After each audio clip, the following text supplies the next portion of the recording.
America with the playing of our national anthem. It's almost time for lacrosse in Philadelphia. More in a moment.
From a drizzly Philadelphia, Pennsylvania, it's time for college lacrosse action on ESPN, where it's a top 20 matchup between St. Joseph's and the University of Pennsylvania. Good evening, everyone, along with Clark Pierce. Joe Torti, so glad that you could join us here. Clark, what a matchup we have on tap. It's neighbors within the city, a top 20 matchup. Penn looking to end their season on a high note, must-win situation. Meanwhile, St. Joseph's off to that rapid, quick start here. Yeah, absolutely. St. Joe's having one of their best seasons under head coach Taylor Ray.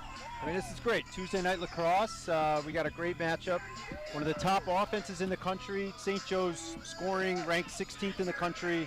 5 players with 32 or more points. A very balanced offense. And then Penn with their great defense that seems to throttle just about every team they play. So that'll be a great strength-on-strength matchup. But the real story is going to be at the Face-Off X today. That's the big story that we're going to be watching the most. Well, you talked about that balanced attack offensively, but Zach Cole starts it off for the Hawks. By far the nation's best statistical face-off guy, winning over 73% of his draws. Yeah, and he is so dominant that he also leads the country in ground balls. So he'll win the face-off and he'll move the ball to one side of his opponent so that only he can get it. And then that just leads to more and more possessions for St. Joe's, which is why their offense has, frankly, just more reps than any other offense in the country because of his dominance at the X. So it's going to be different today with him going up against, Ivy League level face-off specialists in Jamie Zusai and Chris Arceri. So we'll see how the Penn two-headed monster does against the actual single-headed monster of Zach Cole, the #1 face-off man in the country. St. Joseph's and Penn just about to square off, and we'll get a quick look early on as Zusai steps in to go against Cole. And this, you don't want to say that it's a trendsetter early on, but it certainly sets the tone, and Penn comes up with the first win. Good for Zusai, who had a rough weekend last time out. Yeah, that's a great sign for Penn, and Zusai just gave Zach Cole a little taste of his own medicine. Won the ball back clean to himself, got the ground ball, and got Penn started here on offense. When you talk about Penn offensively, Clark, you talked about defensively what they bring to the table. Opportunistic are the Quakers. Best in the conference in terms of man-up opportunities. They do get some good shots there, and it starts with Sam Hanley, one of the best players in the country. Yeah, he's on the Tworton Award watch list, which is the Heisman Trophy of men's lacrosse, of college lacrosse, pardon me. And he's definitely in that top 5 of players being considered for that award. Be watching him, number 26 in white, as Penn possesses here.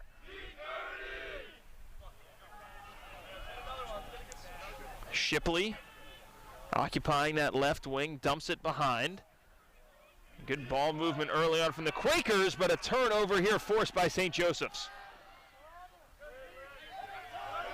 Now we'll get our first look at the Hawks offense here. You mentioned balanced scoring, all of those different threats offensively. Penn's defense certainly going to be tested here. Yeah, Levi Anderson, number 8, the lefty attackman who's got the ball now for St. Joe's. He is got 21 assists, 21 goals. Very balanced player, Canadian player out of Alberta. Very crafty player. Most teams have been playing him, at least the last couple of their opponents, play him on a short stick, cover him with a short stick. Sazula going upstairs, and Sazula just couldn't find that one. St. Joseph's backing up. Yeah, another one of those players with more than 30 points on the season, Strzula.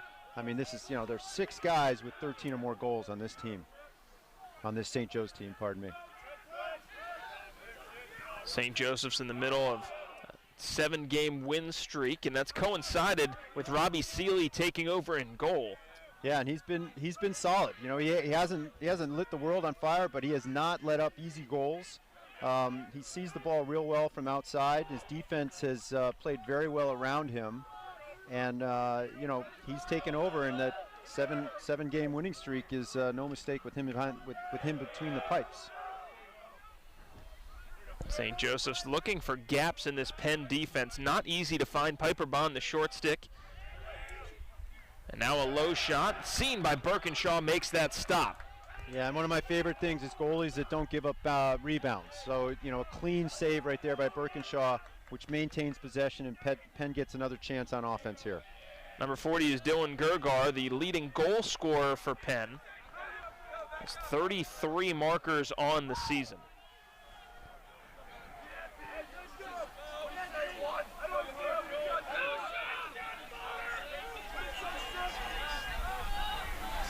So Jack Schultz started the year as an attackman, and they have now moved him to midfield. He's coming out. That's him, number 6. Just came out and moved the ball around. But an interesting change to the offense evolution as the season goes on. Hanley goes upstairs and scores, steps around one man and puts it upstairs for his 25th goal of the year. Penn leads 1-0. And that's a hype goal for this team. I mean, Sam Hanley got in so tight. And it was really just had one man to beat, which, when you're 6'5 plus, 240 plus, and you can run like Sam Hanley can run, it's not hard for you to get around them. And he just blew it by Seeley there in the cage. Great start for Penn. Sam Hanley named to the first team inside Lacrosse midseason All-American team. No surprise you mentioned the Tewaaraton Award watch list. And he's been such a force during his career at Penn. This season, no exception. St. Joseph's with the face-off win here. It's 1 apiece. And Penn leading in goals, 1-0. Mike Murphy and the Penn staff would be ecstatic if they could be a 50-50. If everybody won half the number of face-offs today, that would be huge for Penn. I think if they can hold him under 65%, 60%, Zach Cole that is, I think they'd be happy. Domich dumps it down low. And now St. Joseph's looking for the equalizer here. Mac McLaughlin playing catch, getting it back. Now coming to the near side for William King. King dodges inside. Passing across the formation here at left wing attack. We'll see if St. Joseph switches fields again. Instead, a shot from distance. Bounce shot was blocked on the way. Race to it, and good hustle. It stays with St. Joseph's.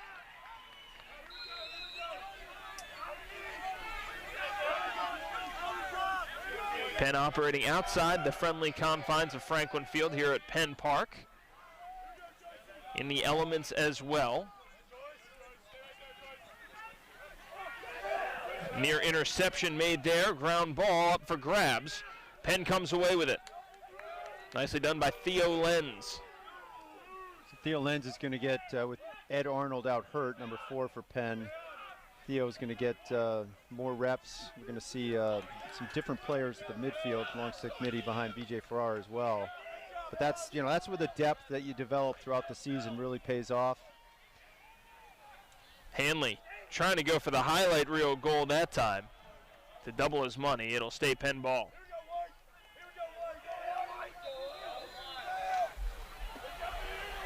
Penn off to a relatively quick start here. And Clark, you alluded to it earlier. So many of these matchups for Penn have been defensive struggles early on where neither team really sets themselves apart until later on in the game. If recent history between these two is any indication, there have been so many one-goal games in the last 3 years. Here's Hanley really dominating in the first quarter here. I was just going to say, we haven't seen Cam Rubin with the ball, but there he is behind X.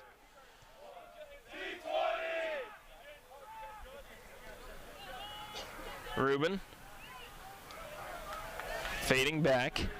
Rubin's being marked by Patrick Clements for St. Joe's, who's a local product from Springfield High School up in Delaware County. He's a cause turnover machine, Patrick Clements. Great hands, had a goal in the game last week as well. It's 3 to shoot, and that one will result ultimately in a crease violation on Rubin. Rubin saying he was helped to get to the crease. They could have gone either way with that one. Crease violation, shot clock violation, either one is applicable there.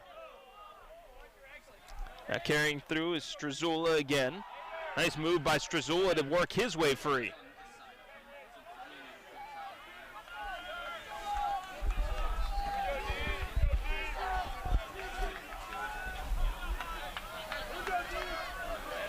.8:27 left in this opening quarter.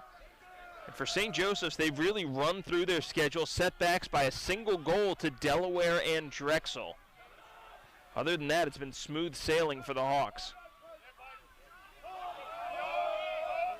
Now a hung defender as Bomer, dangerous goal scorer, leads the Hawks in goals, trying to dodge his way free.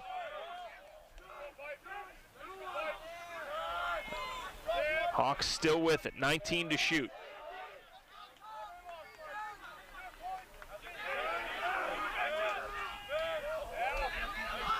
This Penn defense is given not an inch. That one off the crossbar. Yeah, Tucker Brown, another crafty player, Furman University transfer, 63 in black. 8 man-up goals for St. John's this year, or St. Joe's, pardon me, this year. Coming off of a 4-goal effort last time out.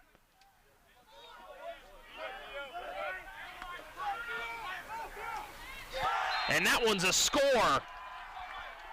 What a beautiful upstairs shot for Anderson. And the score evens at 1. Timeout on the field as Anderson goes upstairs low to high to make it a 1-1 game. St. Joseph's and Penn locked up early. Was scored by number 8, Levi Anderson. The goal was unassisted.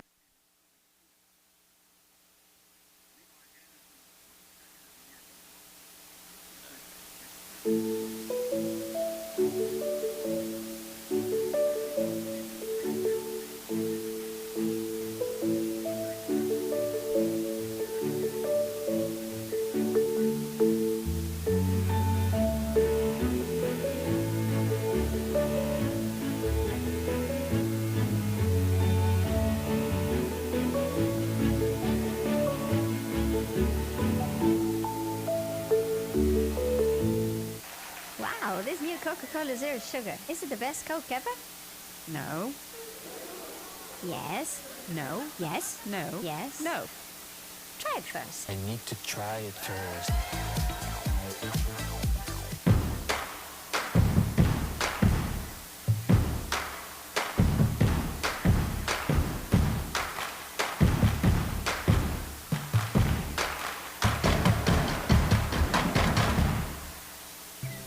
I get scared sometimes. Of a lot of things. Joining in. Decisions. The dark. The dark. But I once heard someone say, But as I always say, it's okay to be afraid as long as you face the fear. and keep moving forward. Wherever you are in life, count on the name trusted in insurance for over 80 years. Independence Blue Cross. Penn Athletics would like to thank Steam Fitters Local Union 420 for their sponsorship of tonight's game and their continued support of Penn Lacrosse. Clark Pierce, Joe Torty here with you at Penn Park as Penn and St. Joseph's even at 1. And Clark, this is a game that Penn really would like to have, really has to have for postseason play. Absolutely. There's a chance, they're in 6th place right now in the Ivy League standings, and there's a chance that they may not make the Ivy League tournament. Only the top four teams make it, but they still have a great resume that should allow them to get an at-large bid into the NCAA tournament. But if they lose today or if they lose on Saturday, that would really hurt their resume. So I think this is a win. I agree with you. It's a must-win game for Penn. And, you know, St. Joe's on the other side, look, they're the odds-on favorite to win the NEC tournament. But if they get, you know, the number 20 team in the country, they only have 2 losses. So it's a big game for them as well. I mean, you know, there's a lot of, you know, crosstown pride in this one. And these are teams that play together. They play just about every season, and the games are always close. So, you know, both teams definitely want to win this game and be able to improve their resume for the committee. And in terms of postseason as well, this is probably the stiffest test on St. Joseph's schedule. So this is what a taste of tournament play would look like for the Hawks. There's a shot low and a save made by Birkinshaw that time on Anderson. Yeah, Levi Anderson is a crafty, you know, obviously grew up playing box lacrosse in Western Canada. Battle for the ball. Bond trying to scoop it up for Penn. Still on the ground before St. Joseph's able to temporarily come away with it. Gergar getting in the mix as well, and now a push will be called. We'll stay here with Penn.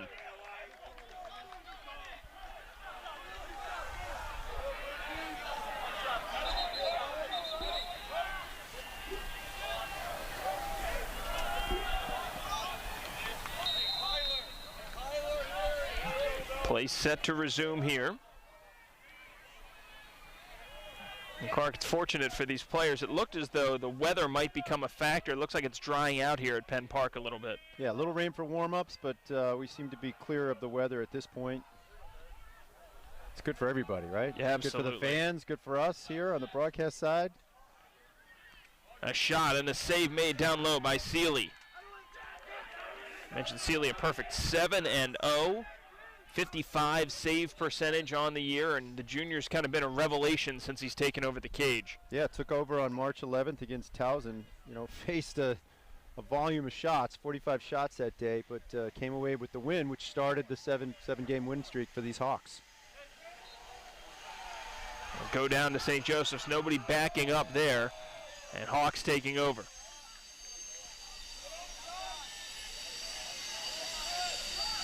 You know, a little bit of a mental mistake there by Penn, not having anybody back behind to chase the shot and be in a position for them to maintain possession.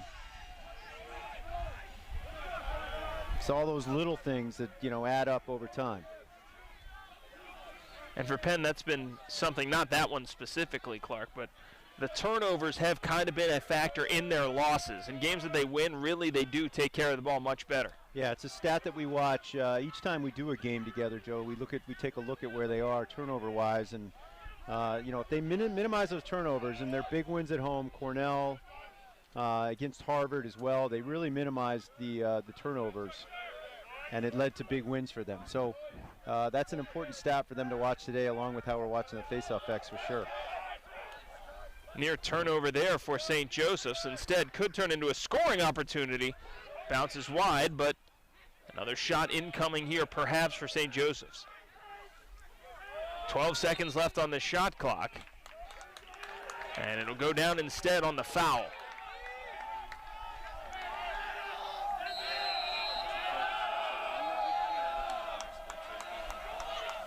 .418 left in this first quarter.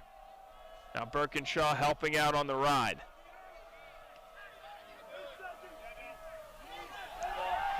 Bouncing ball taken on by the Hawks. Now it's a race to it. And you think these two teams want this game? Violation there, did not get the clear. Good example of St. Joe's running their 10-man ride there. I mean, they've got an athletic goalie in Seeley, so he can cover. You know, he can get out of the crease and cover one of the attackmen.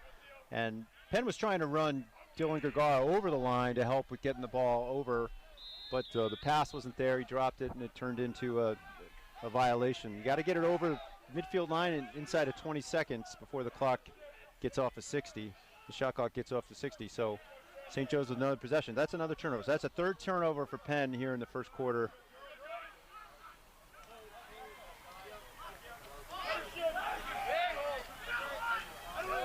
Yeah, this is a great matchup. I mean, Brendan Lavelle, one of the best close defensemen in the country, and Levi Anderson is a super athletic, super active lefty that is not going to go to his right. He is a classically trained Canadian lacrosse player who does not go to his right. And he is good at staying left. Exhibit A. Anderson going low again. And this time he finds the back of the cage, and St. Joseph's has the lead. Anderson's 23rd goal of the year and second of the game. I watched Anderson play as a freshman at St. Joe's. He started back then. And, you know, he was, as advertised, it was very kind of an under-the-radar recruit coming out of Western Canada. But he was a goal scorer freshman year. He's turned more into an assist guy, which means that more of the defense is coming to him. And that just shows you how mature he is, not only as a human, but also as a lacrosse player. And that was a goal scorer's goal. Stick up high, able to go low and beat Birkinshaw to the spot. Yeah, impressive play right there by Levi Anderson. Cole against Zusai again. Some good chippy moments there with B.J. Farrar on the when Anderson there, 34 in black. Zusai looking for help. Look out, dangerous pass, but Bond comes down with it. Yeah, this game matters. I mean, you know, you just look on the field the way these guys are getting after it. A lot of body checks, and feels like a postseason atmosphere. Does feel, yeah. Here's Hanley, who has the goal for Penn. And a lot of the energy now has been taken on by St. Joseph's after that hot start for Penn and Hanley's highlight reel goal to begin this one. Looping around is Smith. Yeah, and Ben Smith is the new attackman that's taken Jack Schultz here with the ball. That was off of Black. Ticked off of Seeley, the keeper, who'd stepped out. Yeah, so Jack Schultz is now coming out of the midfield, as we mentioned earlier, and Smith is the reason, 24 in white. Ben Smith is the reason that he's just developed a lot as a freshman.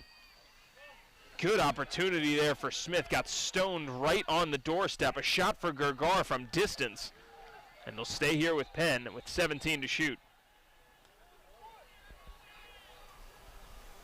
Man, what a chance for Smith. But Seeley was right there.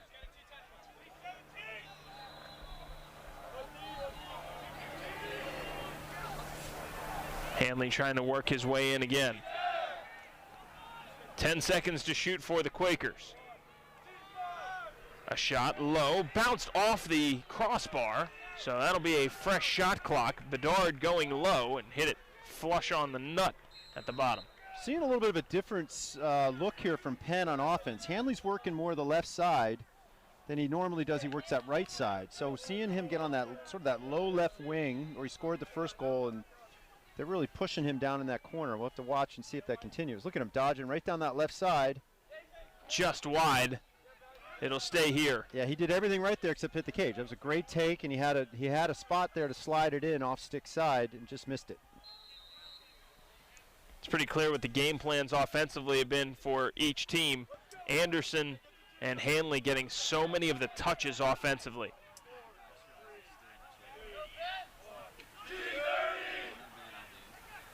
Bedard fading into the corner. Yeah, very contrasting types of players. Levi Anderson will stay with that stick in his left hand all day long, and Sam Hanley's very comfortable shooting lefty or righty, dodging lefty or righty. Smith, how did that stay out? Seeley had it bounce off both feet, and it did not cross the line. Yeah, Seeley's hot, and that's the kind of stuff that's been working in his direction. Counterattack for St. Joseph's. A feed low, didn't work. Cut out and controlled by Penn. Brendan Lavelle doing a good job there, and now the ride from St. Joseph's in the last 40 seconds of this opening quarter. Lenz back to Birkinshaw. 10 seconds left to clear. Endeavor at cage was cut off. Well, it was take that shot or get a shot clock violation, right? So they went for the shot, which not such a bad strategy here. Now Farrar defending for Penn. Great job by Farrar to recover after initially being beaten on that roll dodge. Bond fires it ahead. And that one will not beat the keeper, but barely beat the clock. 1 quarter in the books. St. Joseph's 2 and Penn 1. Second quarter coming your way next when we return to Philadelphia.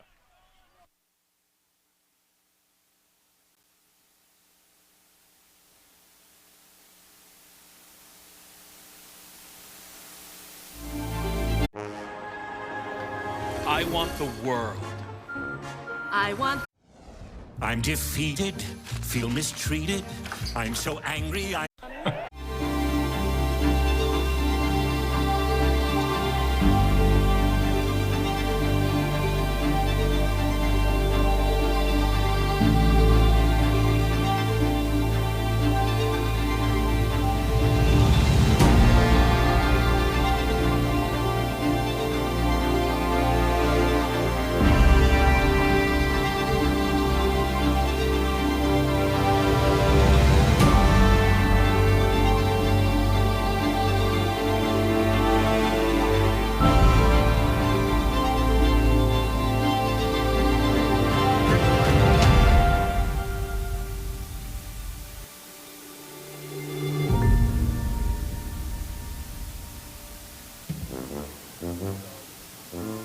It's not really about the notes. Right.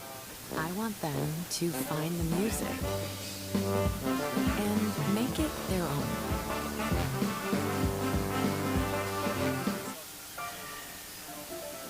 I will push you. I will test you. I'll demand everything you've got. What do you get? Everything I have.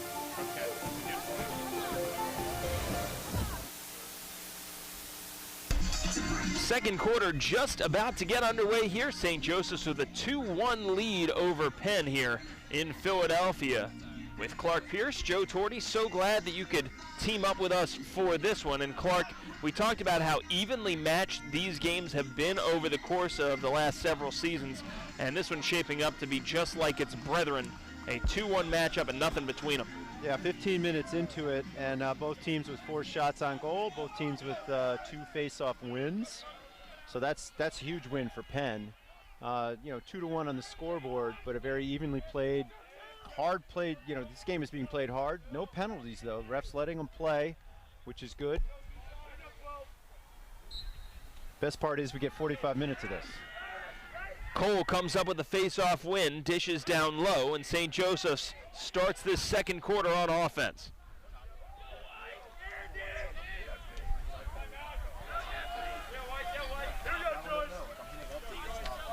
Two to 1 the lead for St. Joseph's inside this first minute of the second quarter. Looking down low, a shot wide of the cage, and that was a goal if they hit the net. But did not work out for Carter Page, the sophomore attackman.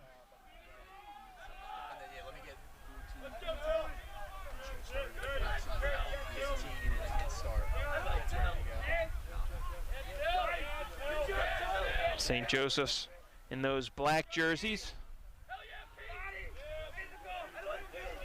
Lavelle doing what he can, but a great spin in by Matt Bomer, his 35th goal of the year, and it's 3-1 St. Joseph's.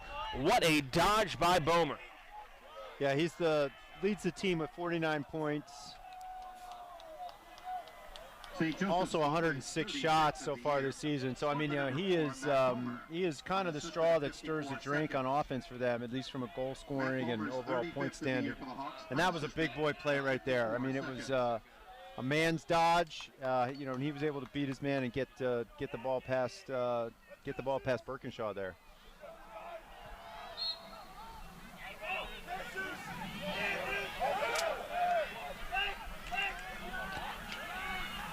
Zusai won it initially, and now a whistle looks like it'll award possession back to Penn.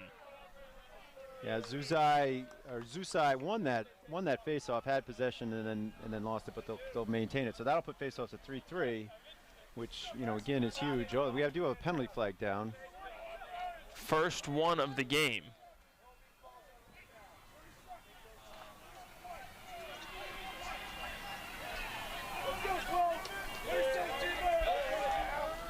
St. Joseph's penalty on number 7, Zach Cole. That goes against Cole, 30 seconds for the hold.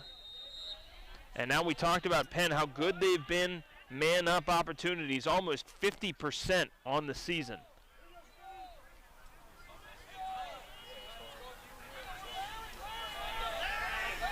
Hanley Sorry, Joe. In the loss to Brown on man up, they were stagnant. They weren't moving their feet. They weren't moving the ball as much as we want as you want to see on man up. You want to make that defense where you have the advantage move as much as possible. Nice save made there inside by Seeley. Yeah, good little pass inside to get the shot. But last week in the win against Harvard, they were moving the ball and moving their feet, and that's always an indicator of if this team is ready to go or not.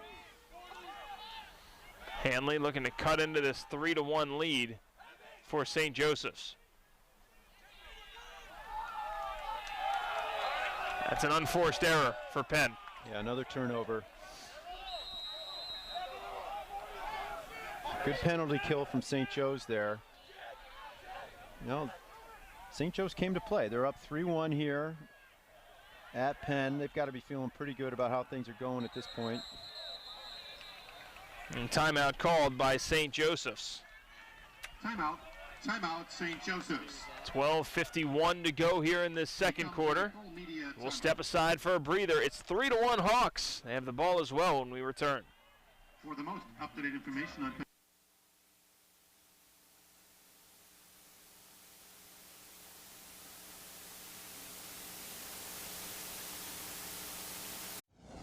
I'm defeated, feel mistreated. I'm so angry, I'm singing a song. 'Cause I'm paying so much for home internet, and that's just wrong. I've got T-Mobile home internet. I feel happy. Great. Very happy. Good for you. Look how much money I'm saving right now. Wait, really? There's no hidden fees, no price hikes, one cord. Bro, Introducing T-Mobile 5G home internet.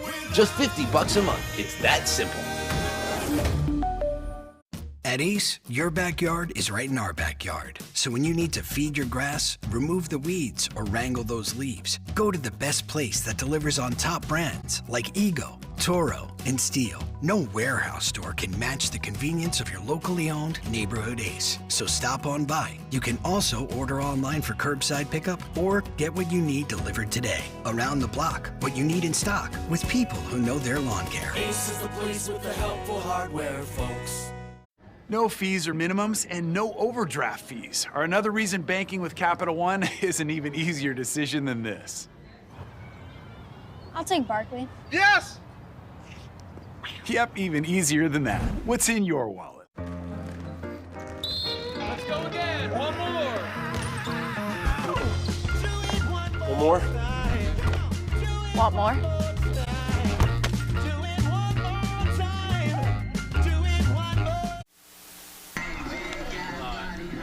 A special thank you to the Penn Champions Club and everyone who made Penn lacrosse possible and easier this year. And you can see all of the variety of ways that you have impacted Penn lacrosse. Still plenty of opportunities to continue supporting Penn athletes and student athletes by making a gift via that QR code in the bottom left corner of your screen. Clark Pierce, Joe Torti here with you at Penn Park as it's a 3-1 lead for St. Joseph's over Penn here. And we talked about St. Joseph's kind of playing Penn's game there in the first quarter. It's just worked out. They're playing it better than Penn is so far. Yeah, and they're just, they're used to more possessions with Zach Cole's domination all year long at the faceoff X, but it's 3-3 in faceoffs. Lenz comes down with that one after a sky ball there.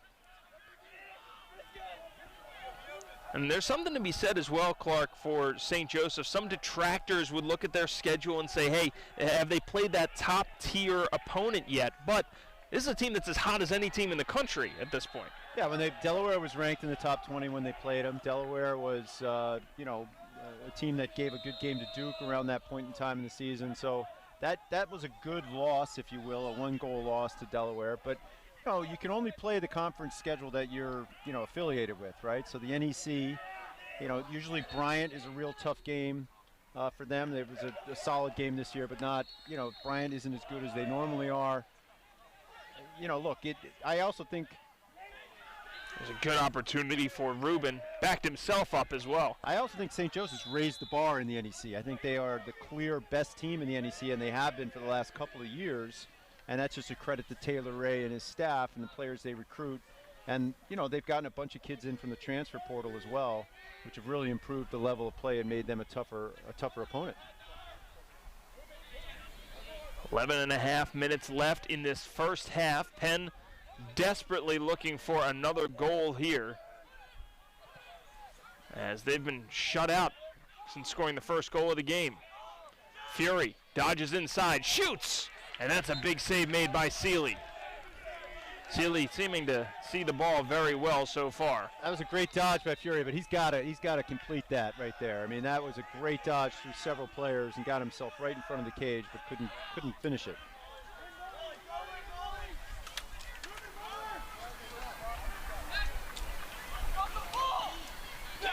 And the score!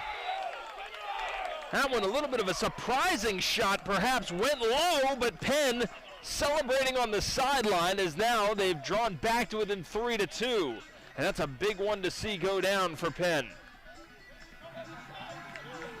Looks like Gergar was the one who notched it on the far side.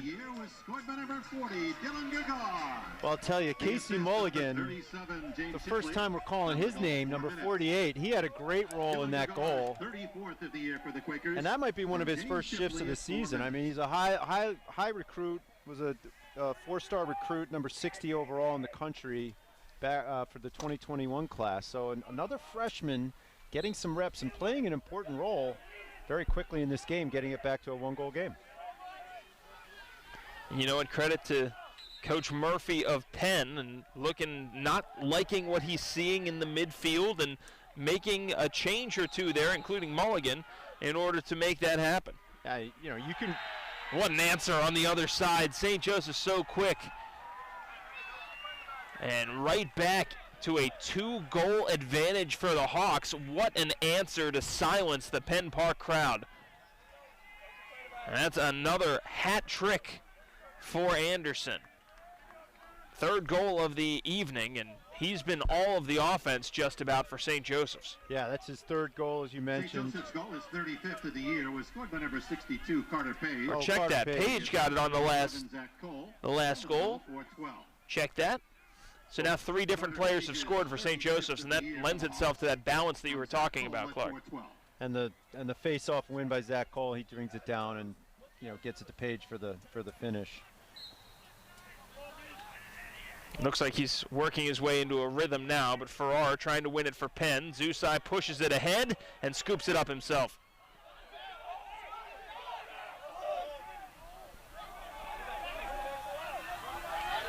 Now the ride coming into play because it went back into the backfield.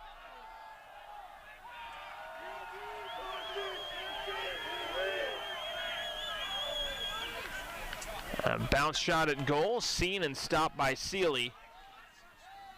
And this 10-man ride working well. Physical play continuing to ramp up here. And St. Joseph's trying to work their transition game now. A pass ahead. And now Birkinshaw able to look for that clear for Penn.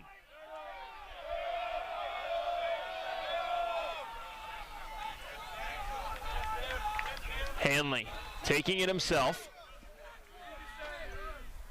Finds Rubin, back to Bedard. And Bedard looks to the sideline for instructions.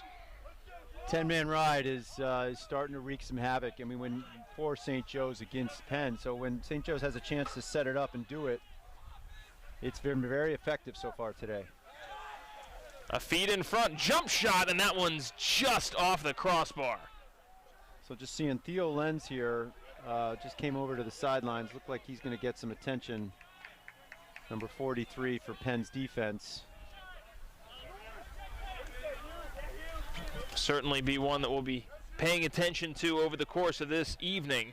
A shot from distance, and Schultz just missed that one. Schultz was on a pretty good tear earlier on this season, scoring a goal in 8 straight games. So 45 Ethan Till has come in on defense for Penn. While it looks like Theo Lenz is in for some repairs. We'll see if we can get an update on that. Seeley able to make that stop there. And now St. Joseph's looking to build on their 2-goal lead.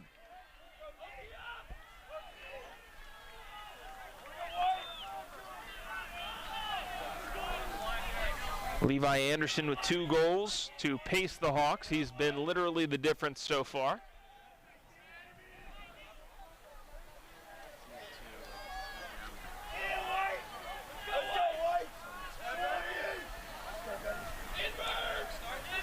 It's interesting, Clark, to watch the change of pace for St. Joseph's. Kind of frenetic defensively and high pressure, willing to slow things down and be more patient offensively.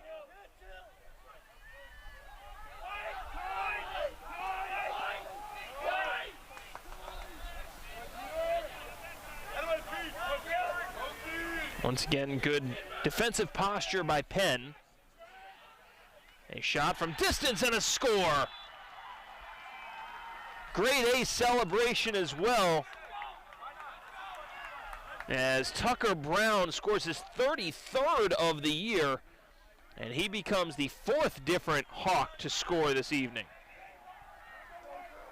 Yeah, that was a big time crank from the top of the restraining box for Tucker Brown. You know, a good example as a player that came to St. Joe's from Furman. Furman's program went away, and a player that transferred in. I don't think it was technically part of the transfer portal, but a good example of how Taylor Ray was out there looking for talent to help add to this already pretty stacked team. St. Joseph's 11-2, 6-0 in NEC play, and Brown 3rd on the team in goals coming into this one. For a player who scored 32 is 3rd on the team in goals, you're having a pretty good offensive season so far. Yeah, I mean, we talked about the balanced offense. It's just 5 players with 32 or more points, you know, and 6 players with 13 or more goals. Like, it's impressive. Penn looking for a counterattack here. And Clark, what's the key to that? What's been the missing in the sauce here for Penn? Got to get more shots on Sealy. I mean, they need to be more aggressive dodging. I think what Gabe Fury did on the last possession, going to the goal and going through a couple of defenders, was a big deal. So I mean, that's what Penn needs to be doing, and they're throwing the ball around in the second quarter here, which is different than what they were doing in the first. So turnovers are happening. I think they're being pressured into it with the 10-man ride as well. They got to take a deep breath. You know, first half against Harvard, they did not play an organized game, and they found themselves down, and they were no longer really, you know, they're kind of lost. They came out in the second half and played a great game, finished it strong. You know, they've got to keep. They may not have that. Luxury today. I mean, they're already down 3, so they really need to clamp down, get a stop here, and get some good looks at the other end. 30 seconds left on this shot clock for St. Joseph's. Bomer goes across the formation. Now Anderson again can shoot from that low angle. We'll be watching to see if that's how this possession ends here. Under 10 on the shot clock. Anderson shoots right-handed that time. Birkinshaw saw it high to high. So the benefit to us to being this close to the bench is we're watching Theo Lenz go through some warm-ups here. So I'm imagining 43 and White will be back on the field here shortly. Presence certainly would be missed if he's not able to re-enter, but looks like he's gathering his gear to go back in. Now a shot blocked on the way, and a flag down now. And we'll see about this. Gergar's shot didn't make it to cage. And with another extra man opportunity here. First EMO was, well, it ended with a turnover.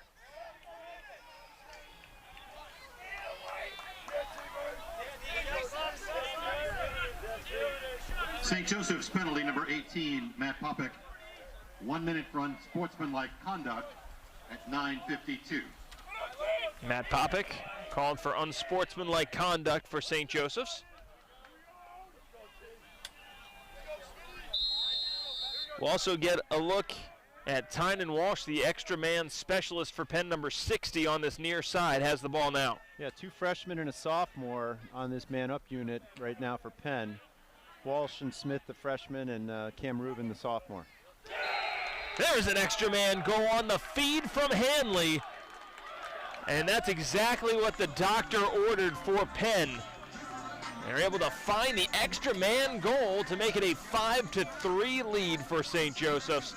Just inside 5 minutes to go in the half, and this one was big for the Quakers. It's always fun or interesting to see how a season progresses and how freshmen, are adjusting to a lot of things this freshman year. College studies, college schedule, etc. And then you have a Division I, athlete schedule to deal with. Ben Smith has been coming on very strong in practice, and he is, paying dividends for the team playing him. That's a big man-up goal. Back down to a two-goal advantage here for St. Joe's, but a big goal there for Penn. Ben Smith's been a guy who's been slowly seeing his playing time increase as well. His 5th goal of the year for Penn. And he's been a guy who's gotten to be good to the point where you can't keep him on the bench. I think that's exactly what's going on. And, Tynan Walsh has been man up for the whole season as a freshman because of his skill set, etc. But Ben Smith is somebody who has earned his way onto it, the last couple of, probably the last 5-6 weeks of practice and games. He's really been stepping up for the offense, and that's huge for Penn. I mean, that's, leads to a better future for the team to have that much contribution from a player that young. St. Joseph's with a 5-3 lead here. And anytime that they've needed an answering goal, they've gotten it so far. But look out here. Turnover perhaps incoming for Penn, yes. Now Penn settling things down as Lenz, who's back into the game, decided he wasn't going to take it himself. Walsh? Yeah, Walsh is out there, Joe. Pardon me for interrupting, but it looks like Cam Rubin just came out for a second as well. So Walsh has stayed in as the lefty attackman for Penn. Now timeout has been called by Penn. Timeout. I like that timeout by Penn. I think this is a big possession for them. They need to get this thing down to a 1-goal game and keep their momentum going that they just got with the Ben Smith goal. Academy Bus is the official ground transportation partner of the Quakers. Penn Athletics would like to thank Academy Bus for their continued support of all 33 Penn varsity athletic teams. With Clark Pierce, Joe Torti here with you. And Clark, the deficit has not changed. Still a 2-goal game, but it does feel as though the energy level on the Penn sideline is starting to pick up as this game has opened up a little. Yeah, I agree with you. They are definitely that man up. They wanted that man up, and they got it. And I would go as far as say they needed it, and it got them going. And I love this timeout because it's in the same spirit of we needed that man up goal, we got it. We need a really good possession here, and they're going to try to set up a play to try to get themselves another goal here to keep chipping away at this.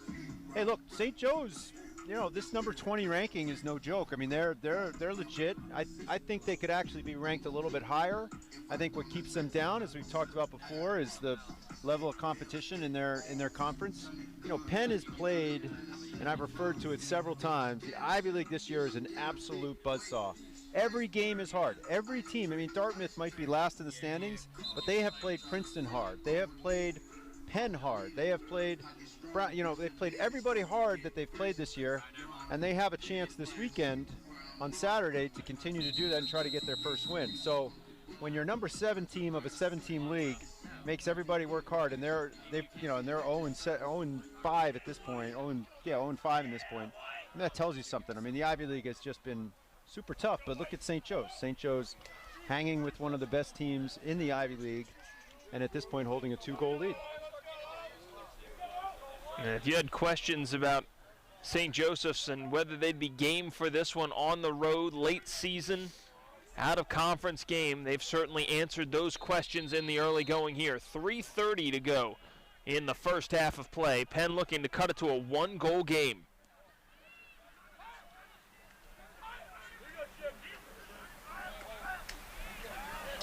Feed broken up.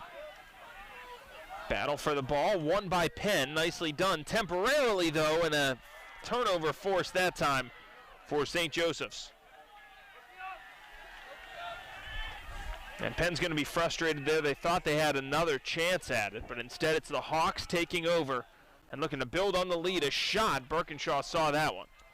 He saw it and he wishes he could have gotten to it. It was just so far off cage he couldn't stop it. He had a fast break ready to go with B.J. Farrar at the top of the box. Inside 3 minutes left in the first half of play. St. Joseph's has had goals from 4 different players, 2 from Levi Anderson, to make this deficit 5-3.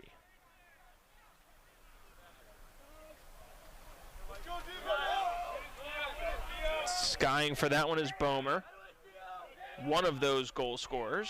And there's Theo Lenz back in the game for Penn, number 43. Looks like he's good to go.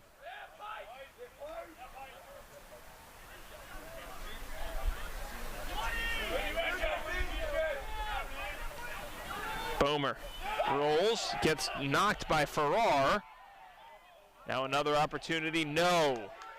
Not going to work out there. A turnover for St. Joseph's. The pass just wouldn't work. Yeah, a nifty play by Mac McLaughlin there, number 3 for St. Joe's. He just wasn't able to make the pass after his teammate lost his stick there. But another possession opportunity here for Penn. Gergar absorbs contact. Boy, he ran right into that one and made it look nonchalant. I thought he was going to get decleated there, but boy, he is a great athlete. Just spun his way out of it. Here's Hanley going back to work. A shot, and that one bounced just past the pipe. Yeah, he knows he missed one there. He had a good look at it. You could just tell his body language after he missed the cage. That was a heck of a shot. High to low bounce shots are the hardest shots for goalies to stop.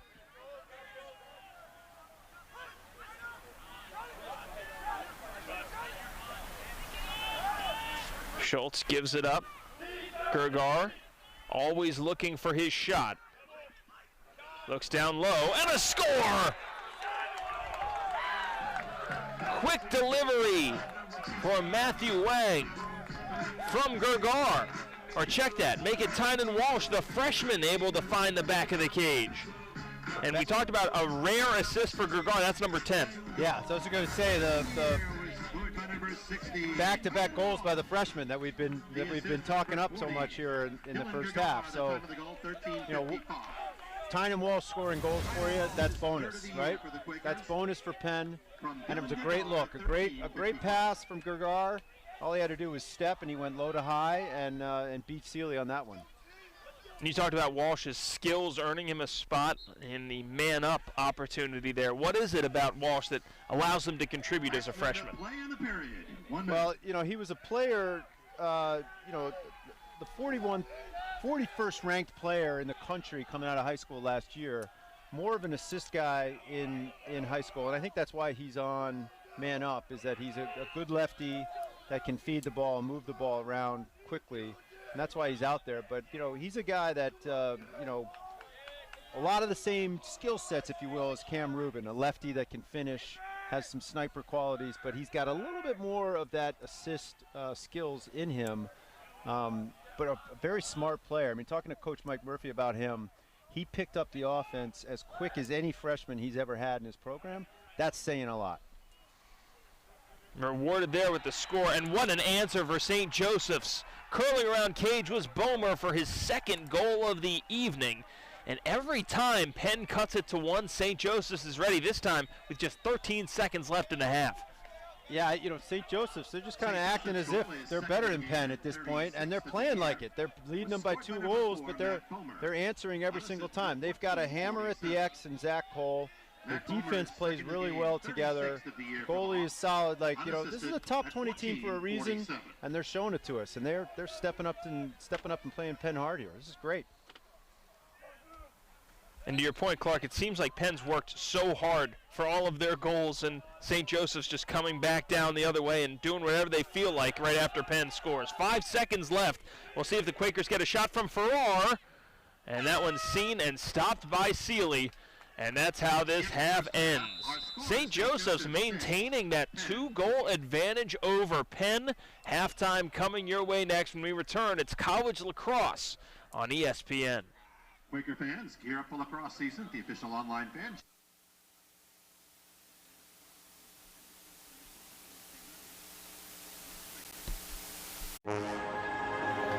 I want the world. I want the whole world. I want to lock it all up in my pocket. I want today. I want tomorrow. Presents and prizes and sweets and surprises of all shapes and sizes. I want it now. T-Mobile for Business has 5G that's ready right now.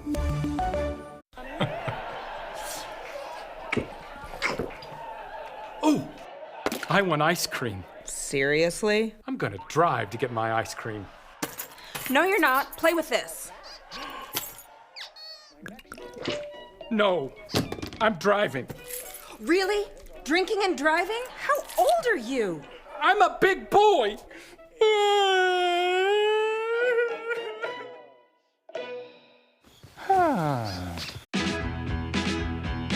Come in for workout gear. Leave feeling empowered. Come in for snack time. Leave more fulfilled. Because when you shop at Target, you leave with what you value most, like healthy foods for your family and brands that lift our communities. At Target, the things that matter are always within reach. What we value most shouldn't cost more. I love my new home, but it might be too Victorian. Gosh, interesting hemline on this. Pounds? At least Geico makes bundling my home and car insurance easy. I save so much. Pardon me, Your Grace. Oh, just call me Grace. For bundling made easy, go to geico.com. This is Ego Labs, where technology and innovation create power beyond belief. And this is the Ego Power Plus Z6 riding mower with all the power of gas. To test a truly groundbreaking zero-turn mower, you unleash it on some of the most sacred ground there is. Featuring Ego's patented lithium battery technology, it cuts up to 2 acres on a single charge. That's why Ego is the #1 rated brand in cordless outdoor power, exclusively at Lowe's, Ace, and Ego authorized dealers. When you have auto glass damage, trust SafeLight. This dad and daughter were driving when they got a crack in their windshield. It's okay. We'll pull over. He wouldn't take his car just anywhere, so he brought it to SafeLight. We replaced the windshield and recalibrated their car's advanced safety system, so features like automatic emergency braking will work properly. All right, all finished. Wow, that's great. Thanks. Stay safe with SafeLight. Schedule now. SafeLight Repair, SafeLight Replace. When Subway opened, they changed the fast food game. But sometimes you gotta refresh to be fresh. Welcome to the Eat Fresh Refresh. We got the... Wait, that's new. Because we're refreshing the refresh. What? Refresh. There's the new honey mustard chicken, the Subway Club, and the new Baja turkey avocado with... New Baja Chipotle sauce? Yep, they're constantly refreshing with better ingredients, better footlongs, and better spokespeople. It's the Eat Fresh Refresh at Subway, and they're gonna keep refreshing and...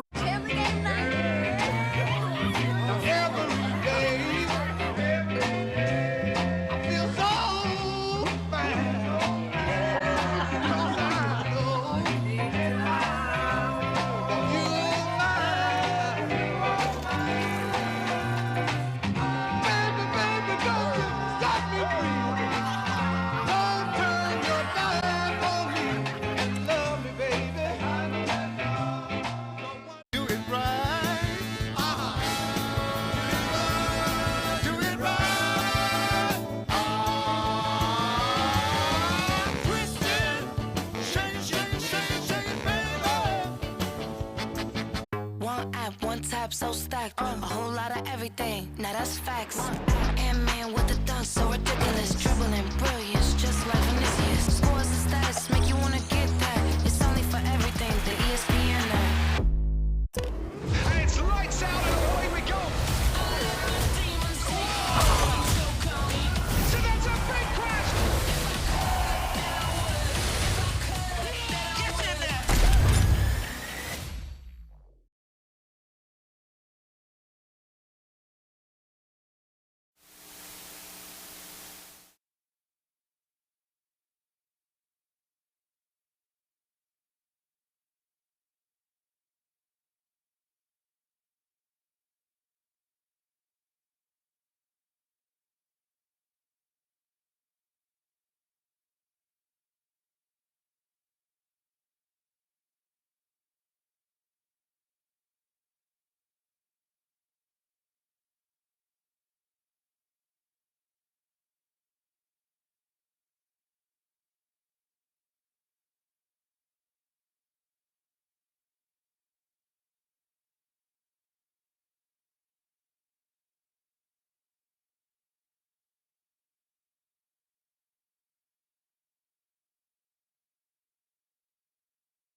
Halftime in Philadelphia as it's a 6-4 lead for St. Joseph's over the Penn Quakers with Clark Pierce, Joe Torti.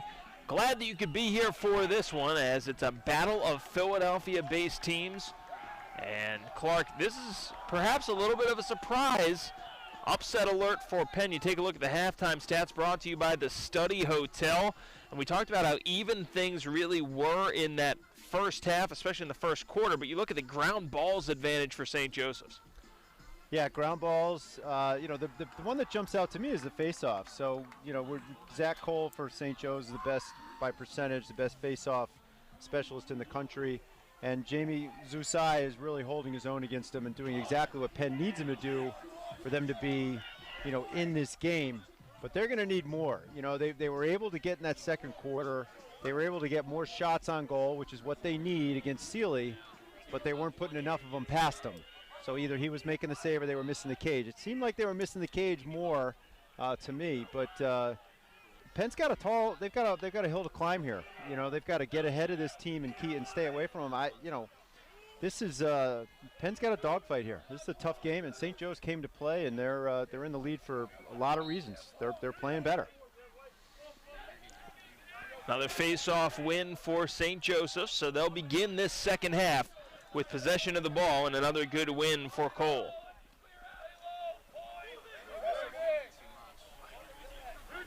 Cole staying on for now, trying to wrap one. It'll stay here with St. Joseph's. Yeah, it's a good shot by Cole. He's got a back up.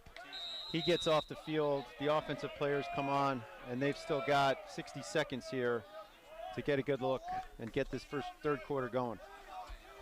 Here's Anderson. St. Joseph's looking to build on their lead. And the story of that first half, every time Penn cutting into the St. Joseph's lead, they've had an answer. Penn did score first in this one. A shot seen by Birkinshaw, and he made that one look easy. Now here's Farrar in transition. Dishes it wide. Dodge inside. A shot saved, made by Sealy. Well, that was tailor-made for Penn to take advantage of, and B.J. Farrar got the ball to Gergar in a good spot. He just couldn't finish it. Gergar is such a dangerous goal scorer. You don't see him stoned often, but Sealy continues to be red hot in between the pipes. I think Gergar just took one step too many. Should have just shot it, maybe a quick fake in a shot, or just try to power it past him. But boy, is it fun to watch B.J. Farrar in transition. Great save by Birkinshaw. Shaw set that up. The way this St. Joe's offense, the way they whip the ball, and there I go bragging on them and they throw it out of bounds. That's the whammy if I've ever seen it. But they whip that ball around on offense, which gives the defense very little time to get into position and get in front of their man. So, yeah, really impressed with this St. Joe's Hawks team. Now Shipley, who had a quiet first half for Penn, really good athlete. Brother Will Shipley, starting running back for the Clemson Tigers football team. Will was in attendance at the last home game for the Penn lacrosse team playing against Harvard. Family supporting each other. Shipley works behind Cage. Hanley. Working that left side again. Shoots, and a save made by Sealy. He caught it, but that was headed right for his belly button. Yeah, he's playing catch with the goal. He's not changing levels enough.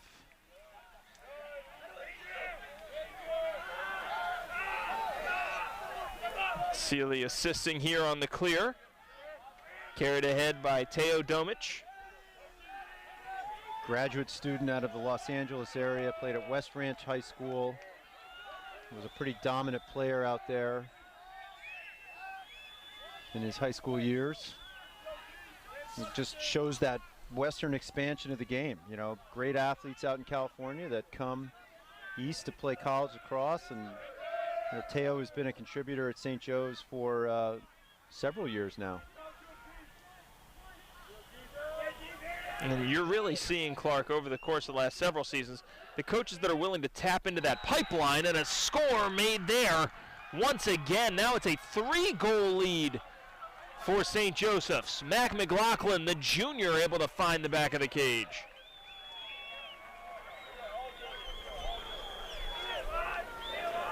Mac McLaughlin is the 6th player on the team, you know, with double-digit goals. Of the year was squad number 3, Mac McLaughlin. But a local kid, you know, from here, went to Springside Chestnut Hill Academy, a real good player, played for the Triple H club team.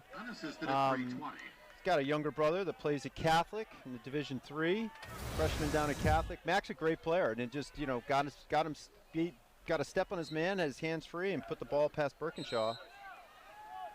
That's going to be going to St. Joe's again. So the tide seems to be turning a little bit here on the faceoffs. That's 2 in a row for Zach Cole. And this Penn defense, you know, it's good, but man, this is a lot of possessions that they're going to have to play, you know, against the St. Joe's team if Zach Cole keeps doing what he's doing, which is winning these faceoffs pretty clean. And Birkinshaw's made a lot of really great saves tonight. I think that's one he might want to have back. Yeah, that was a softer goal for sure. You know, he should be able to go down and get it, but there may have been some traffic in front of him. Certainly looked like it. Prevented him for him to see it, you know, 100% of the way there. Yeah. 3-goal lead for St. Joseph's as they look to build.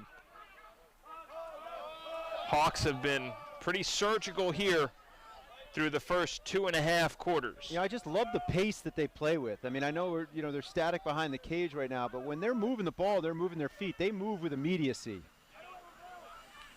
A shot, save made by Birkinshaw. It'll stay here as Bomer will restart play for the Hawks. Anderson looking for his shot. Nice dodge inside, and that save made. I think that one hit the top crossbar. Would explain how it bounced out so quickly. I mean, Levi Anderson almost doubled up this scoreboard. I mean, Penn, you know, this is a gift for Penn that he missed that shot, and he did not miss it by much. Penn needs a goal here. Gergar has been denied a couple of times with grade A chances in transition. Now flagged down as well. EMO upcoming for Penn. I don't know if we're offsides or if there was a interference play there. I'm not sure what the call was, but we'll find out here shortly. But again, Penn has an opportunity to get themselves a good shot, not worry about chasing it, so they can get their players all above goal line extended here and put the pressure on the St. Joe's defense. Hanley feeds inside. Schultz retreats behind cage. Picks up a screen from Smith. Gergar has to go back for that one, does scoop it. 10 seconds left. Gergar has it knocked away, trying to protect. And good hustle by Gergar to keep that alive. Hanley across the way, a shot. Bedard, and that one not able to beat the shot clock, but now the flag will be addressed. I feel like you could have called a second penalty. That looked like a hold when Gergar lost the ball. I mean, you know, when a player goes one-handed on defense and they wrap their stick, and then, you know, that free hand, it almost like you're hugging the other player. That's a hold. 30 seconds for offside. Surprised that wasn't called as well, but they'll get the 32nd man up here. And again, big opportunity for Penn they need to capitalize on. Looking to keep touch with St. Joseph's.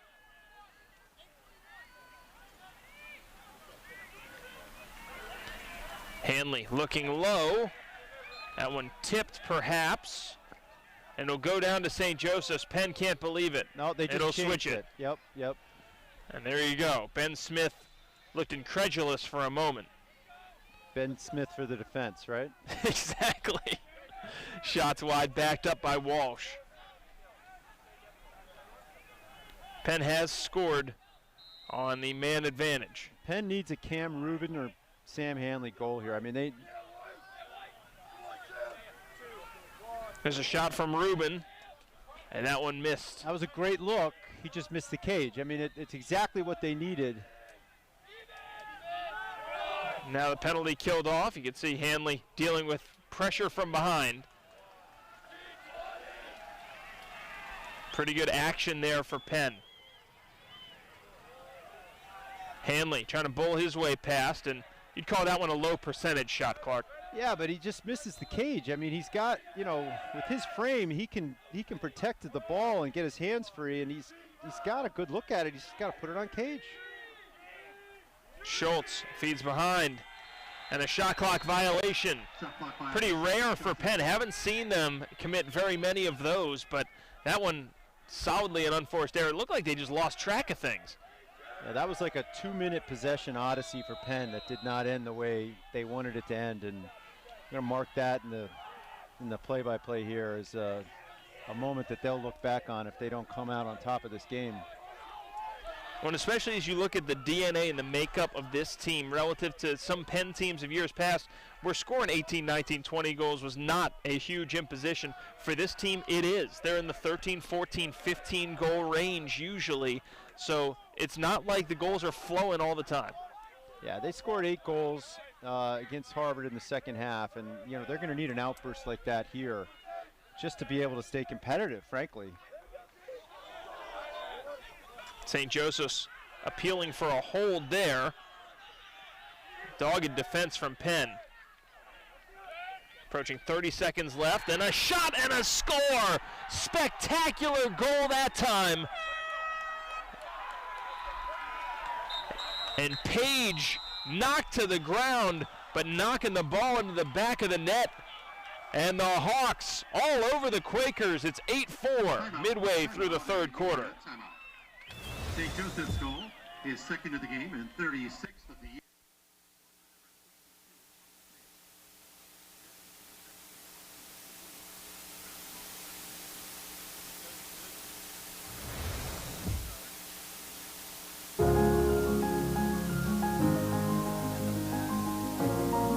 They had to have something up there.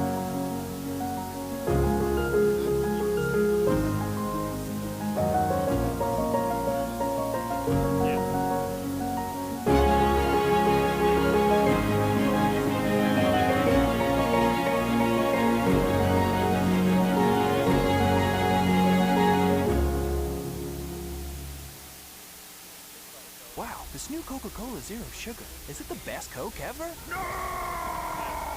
Yes! No! Yes! No! Yes! Okay, I'm gonna try first. Yes! I need to try it first. I get scared sometimes. But as I always say, It's okay to be afraid as long as you face the fear. and keep moving forward. Wherever you are in life, count on the name trusted in insurance for over 80 years. Independence Blue Cross. It's not really about the notes. I want them to find the music and make it their own.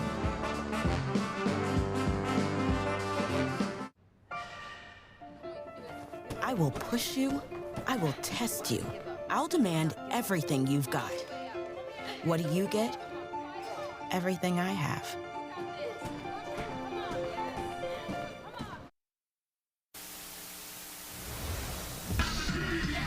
Penn Athletics would like to thank Steam Fitters Local Union 420 for their sponsorship of tonight's game and their continued support of Penn Lacrosse. St. Joseph's getting plenty of goal support here as they lead Penn 8-4 with Clark Pierce. I'm Joe Torty here with you at Penn Park. And Clark, we've been talking about it, St. Joseph's balanced offensive attack, but game flow-wise really not going Penn's way at all. That long extended possession with no joy for them, and then a quick goal the other way. Another face-off win here for the Hawks. I mean, Penn just dodged another bullet there. I mean, Zach Cole went right down Broadway without anybody stopping him, which is the trend in college lacrosse. Let the face-off guy shoot it. Don't slide to him. But he just missed the cage. I mean, he hits the cage, and we're looking at a 9-4 game here. You know, Penn needs to play with some immediacy here. This is important for them to get a stop here. But man, you look at this St. Joe's offense. I mean, they've got 3 players with 2 goals, 2 players with 1 goal. 6 different players have scored. You know, the shots are real balanced. You don't know who's the most important guy to stop if you're the Penn defense here. I would start with number 8 in black. That's who I would start with, but you still got to worry about Struzula. I mean, even Mac McLaughlin, who's, you know, 6th or 7th on this offense, the 6th leading scorer on the team, you know, he just had a nice goal. And You know, Carter Page has got a couple. I mean, it just, you know, they come at you in waves, and they come strong. Getting to a lot of ground balls as well, St. Joseph's. 12 to shoot. This is a bad matchup for Penn. Anderson trying to use that frame, a shot, this time saved by Birkinshaw, but a rebound there. Or no, the shot never made it. Shot clock violation. And a shot clock violation there. Good defense there for Penn not to let that shot through. And then a turnover. A turnover by Penn. You know, Levi Anderson's shot, you know, he had a short stick defenseman. That's why I said it was a bad matchup for Penn. Piper Bond played him hard, forced him right. Levi took the shot right. We've talked about how he is a lefty dominant player. You know, that's not his strong suit, is shooting with his right hand. But Penn kind of shoots themselves in the foot again by turning the ball over on the clear. And here's St. Joseph's, another possession.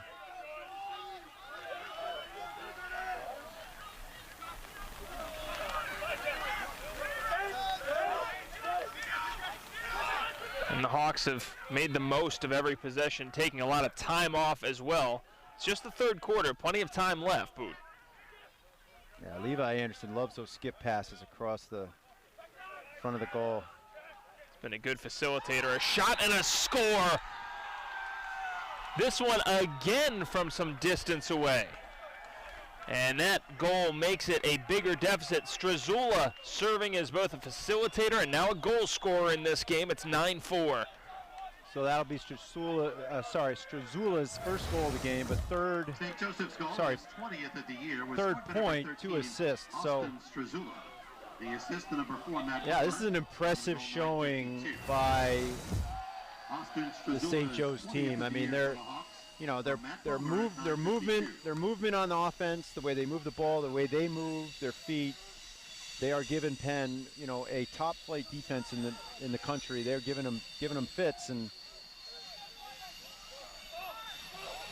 Penn looking for some good news, not going to find it at face-off here. It's been a different half here for St. Joseph's at the face-off X. Yeah, Zusai on that one made it a 50-50 ball. I mean, he fought hard to make it a 50-50 ball, but you know, the ball is definitely bouncing St. Joe's way, not because they're lucky, but because they're playing harder. You know, I dare I say they want it more than Penn does. It certainly looks that way to me right now. And Clark, to your point, you know, we've seen some upsets over the course of the college lacrosse season this year look a little bit fluky, where just every bounce went one team's way and it just wasn't meant to be for the higher seeded team. Not so in this one. St. Joseph's is imposing their will the whole way. I mean, they're running through stick checks with these dodges, waiting for that stick check to come off, shooting balls on the run. They are they're impressive to watch. They're passing the eye test for me, that's for sure. Willing to shoot from anywhere as well so far. Bomer turns it back in. What a run to start this half for St. Joseph's. I don't think that one got to the cage. So just 10 seconds to shoot.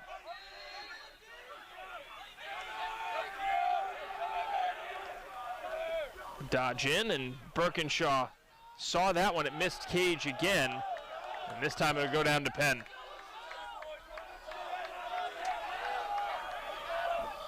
Brendan LaBelle, I mean, you know, 46 and white. I mean, he's playing hard. He played hard the whole way through, and I'm not suggesting that Penn is not playing hard. They are playing hard, but they are up against a tough opponent. But, I mean, he's laying out, trying to get his team possession. He knows how important it is. Shipley. Long shot. Turns into a pass, which works out. I mean, these are the kind of things you got to do to beat that 10-man ride. I mean, St. Joe's, you look at what they've got. I mean, really good at the face-off X, solid defense, the 10-man ride, which just gives teams fits, and then this balanced offense. They're going to be a handful when they get to, you know, assuming they get through the NEC tournament and win that conference and get themselves the automatic qualifier in the NCAA tournament. They're going to be a handful for whoever they play in that first round. Fury working that right side. Now Bedard behind cage.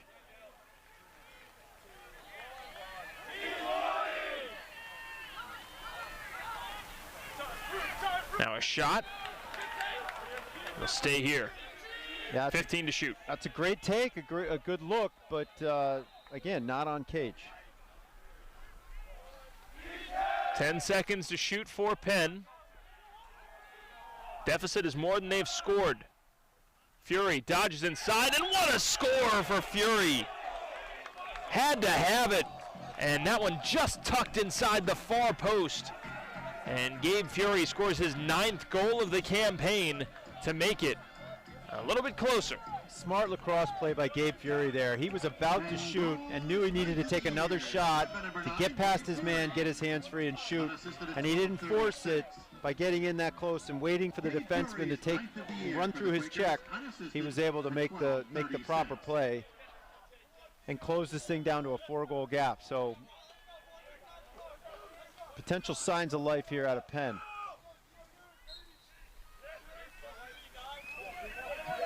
Zusai able to knock it backwards. Penn looking to control, not able to get it. Looked as though they would have it, but St. Joseph's not giving up on any ground ball.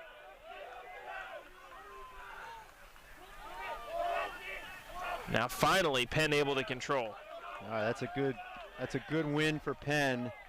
That might have been the longest, the attacks on each side, the defense on each side were held within the restraining box because no possession had been determined.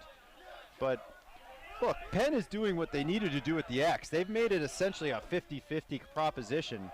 I'm just surprised to see the scoreboard is as lopsided as it is at this point. Another chance here for Penn to close the gap and cut into this lead, but a nice save by Seeley. Look out here, turnover forced, open cage, and they missed. Golden opportunity there for Gergar, but it just wouldn't go. Yeah, the body language on the Penn bench just went from, top tippy toes, elation, to sticks on the top of their helmets. Can't believe what we just saw. Dylan Gergar was trying to shoot cross-handed because of the angle that he had, and yeah, that's a tough one if you're a Penn fan to see go away. Final minute of this third quarter. A takeaway and a giveaway. Farrar was trying to hit Ben Smith there. I don't think Ben Smith knew it was coming to him. I think they expected BJ to keep going. That's kind of been the story of the season for Farrar. But now St. Joseph's can take the last shot of this quarter. So this is huge here for both teams. If St. Joe's can get this back to a 5-goal lead, that is a steep hill for Penn to have to climb in the fourth quarter. But this Penn defense, they really need this stop. King controlling in the corner for the Hawks. William King rolls in. Birkinshaw makes the save. 4 seconds left in the quarter. And that's how this one ends. Fourth quarter incoming. Penn with plenty of work to do. St. Joseph's looking to finish off a small upset, 20-12. It's 9-5 Hawks with just the fourth remaining. Lacrosse alumni, family members, and fans.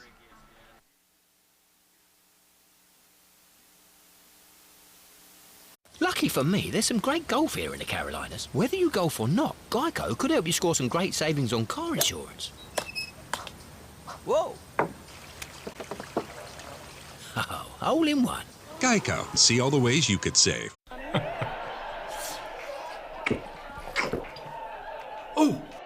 I want ice cream. Seriously? I'm gonna drive to get my ice cream. No, you're not. Play with this. No, I'm driving. Really? Drinking and driving? How old are you? I'm a big boy.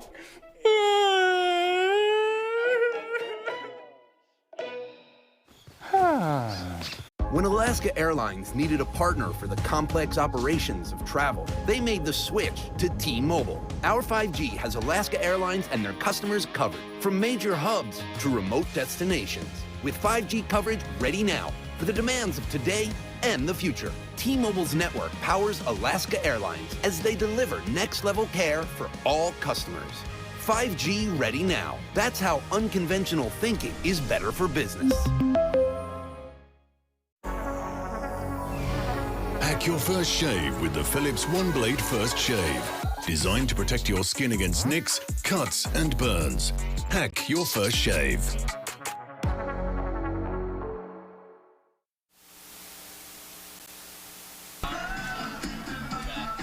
Fourth quarter at Penn Park, and St. Joseph's reigning on Penn's parade, a 9-5 lead for the 11-2 Hawks over Penn. With Clark Pierce, Joe Torti here with you. Academy Bus is the official ground transportation partner of the Quakers. Penn Athletics would like to thank Academy Bus for their continued support of all 33 Penn varsity athletic teams. Clark, what's been the problem for Penn? Uncharacteristic for them. 3 quarters in the books, 5 goals. Yeah, they're just, they're taking a lot of shots, but we're not, they're not hitting the cage. The shots they're taking are not on cage. They're not testing Sealy enough. I think they've got more shots on cage, and I think that would definitely help here. But they've got to find a way to outscore St. Joe's, by more than 4 goals here. Coach Murphy's got 2 timeouts left. He'll be real methodical about, or real calculated about how he uses those. But things have started to turn at the face-off X. Zach Cole, the leader in the country, was 1 4 out of 5 in the third quarter, starts out the fourth with another win. So this all just makes it harder for Penn to come back, because they lose every possession. You're going to soak a certain amount of time off the clock with an 80-second shot clock, and that's exactly what St. Joe's will do here. But, like a basketball team with a big lead, I always hate to see them get into sort of like a, slow down offense. Let's see what St. Joe's does here if they're aggressive and continue to play with that same immediacy they have for the first 45 minutes. And you talk about that immediacy, but they don't really take that many bad shots. They work for good ones just like that. It's Anderson again. Yeah, Levi Anderson, he just got enough space, and he's got enough strength to get around that. And there's the hat trick for Levi Anderson. St. Joseph's goal is 3rd of the game and 24th of the year.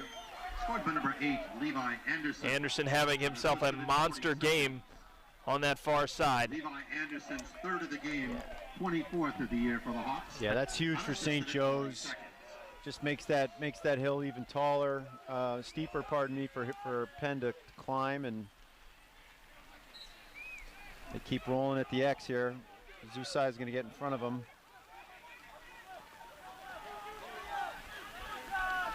Knocked back into the St. Joseph's end and controlled by the Hawks.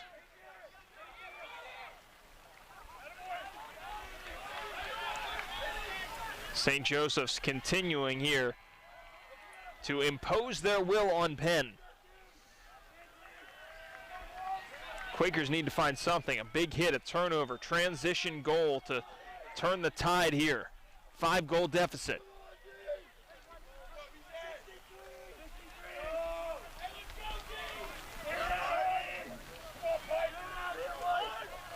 You talk about that front line for Penn. Rubin, Gergar, and Hanley very quiet in this second half.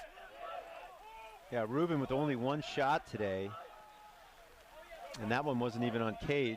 But here we go, Penn with a turnover. Now their offense able to set up here. Can't take too much time, but have to find the right shot.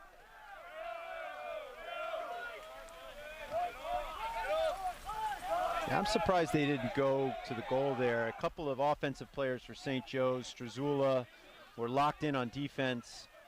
Why not go against him? Tucker Brown, also 63, was stuck out there on defense. Take your chances with your strong defensive middies. Here's Fury. He scored a pretty goal for Penn. They try to draw closer. Gergar shoots and scores. Gergar from Fury, and perhaps this is how the comeback starts. It's 10-6. Yeah, Gergar with his second here of this game, 3rd point of the game. I think that's his 10th shot, if I'm looking at the stats right. So he's been a volume shooter, but you could see him, he was hunting, Joe. He was hunting for a shot. He understands as a senior, this is important. We need to be better than what we're playing right now. We got to step up. It starts with me. He had Sam Hanley standing to his right, wide open, but he knew that he had to be the guy there, and he took advantage of it.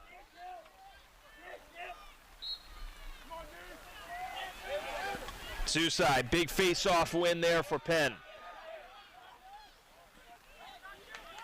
Now a shot for Shipley, scores! 2 quick goals for the Quakers, and now the lead is just 3 for St. Joseph's. 13th goal of the year for James Shipley. There's life in those white jerseys, those white uniforms today. The Penn bench is going nuts. The bench mob is chest butting, and James Shipley, that's a hype goal. Hype goal for Penn. Shipley gets a score in transition. That's what you want to see when you're down in a game. You want to see your team be aggressive going to the goal. And Shipley, did exactly what they needed. Let's see if they can keep the momentum going.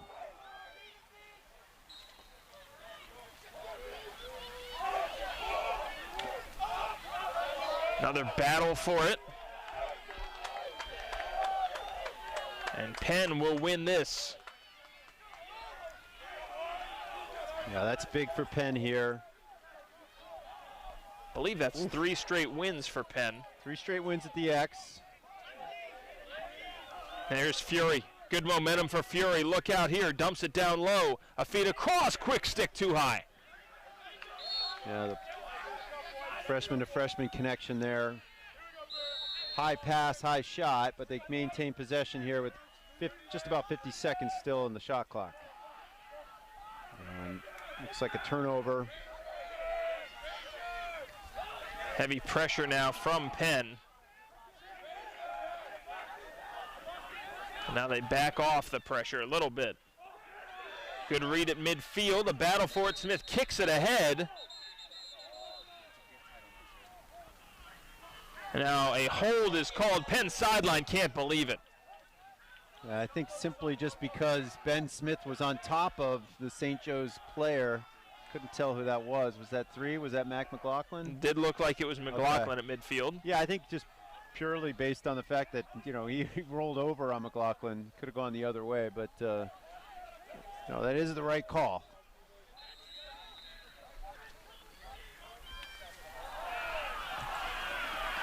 Could have thrown a flag on that. Yep. I don't see one. St. Joe's bench is asking for it, but I don't think they're going to get it. Hawks have seen their lead shrink from 5 to 3.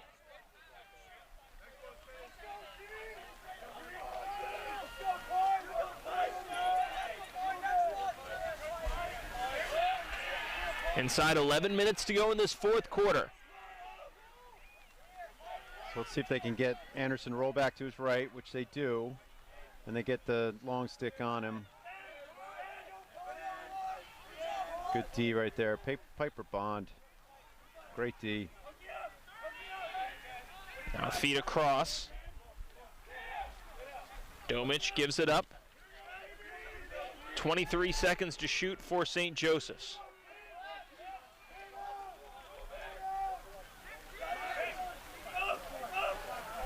Penn doing some scoreboard watching tonight. Double. Great play by Birkinshaw. Yeah. Indeed, Birkinshaw comes out with it. And now look out. Here comes the transition attack for Penn. Bedard dishes for Bond. Walsh comes to get it.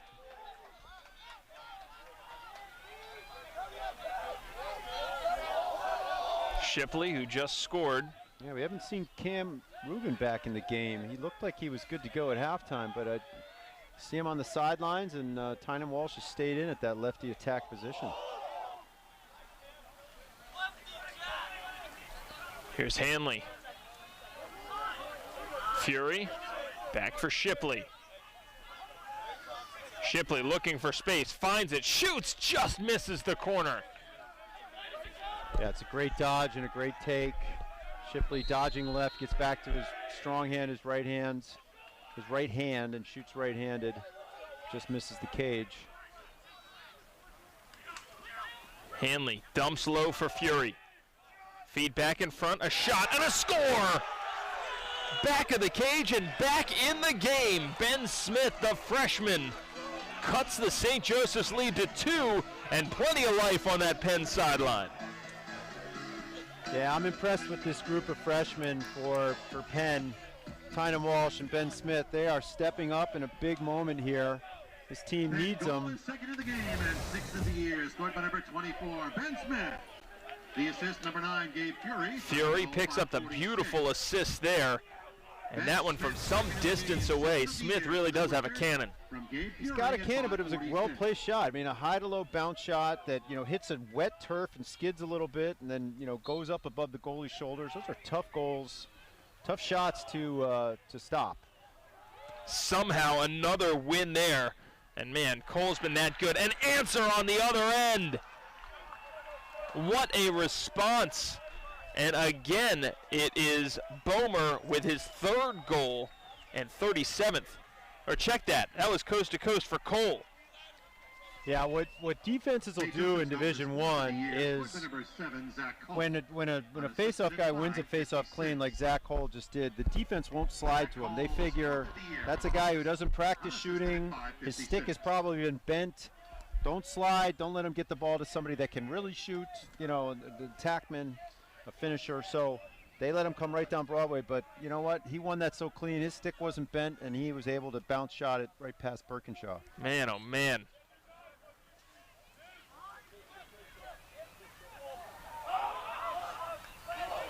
Big hit delivered by Cole.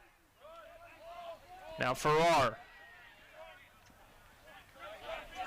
Boy, I tell you, the good Lord blessed B.J. Farrar with some wheels. I mean, the fact with that long stick, he can run away from just about anybody to create space for himself and get that possession for his team is huge. 3-goal deficit now for Penn after the first goal of the game for Cole. Bounced pass, missed connection. Battle for the ball, controlled by St. Joseph's, but then taken away by Penn. Walsh. That's a big ground ball win for Penn.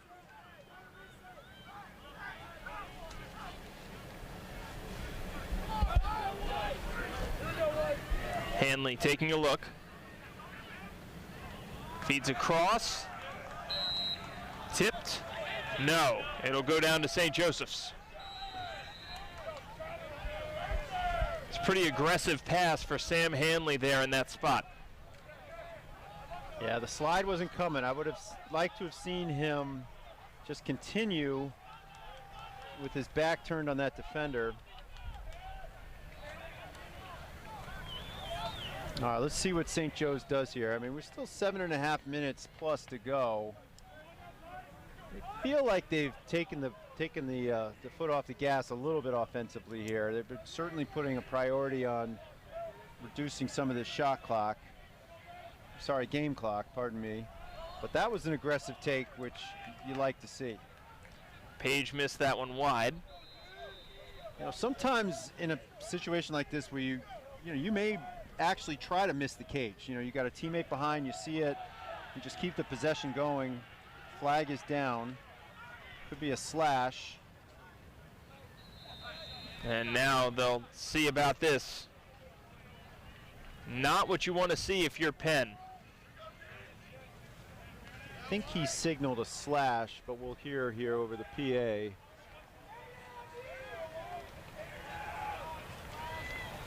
And slash is the call for a minute.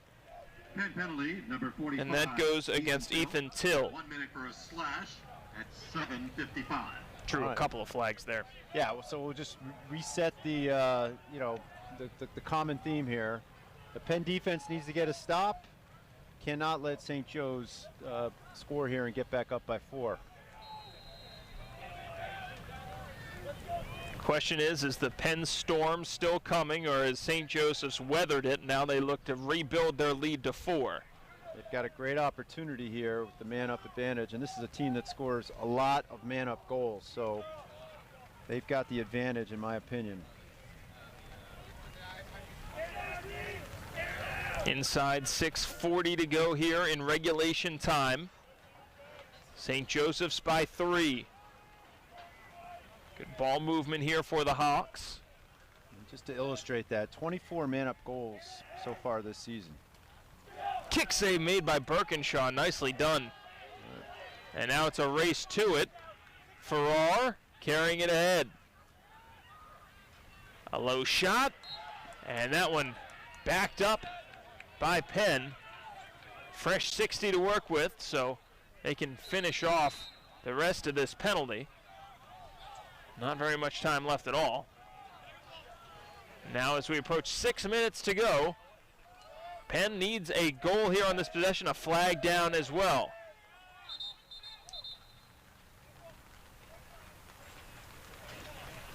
Now no flag, they wave it off.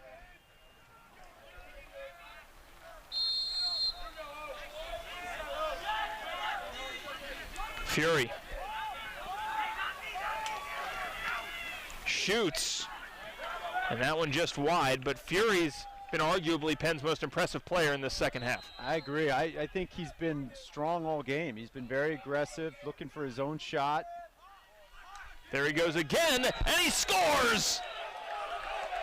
Fury with a pair of fourth quarter goals, and now the lead is just 2 for St. Joseph's. Timeout on the field. Here come the Quakers.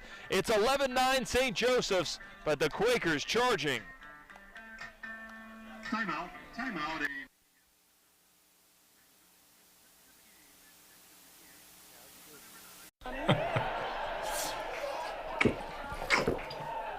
Oh, I want ice cream. Seriously? I'm gonna drive to get my ice cream.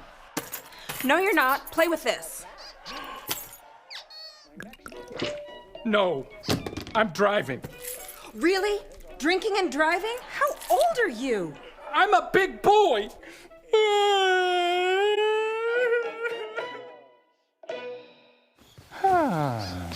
When you have auto glass damage, trust SafeLight. This dad and daughter were driving when they got a crack in their windshield. It's okay.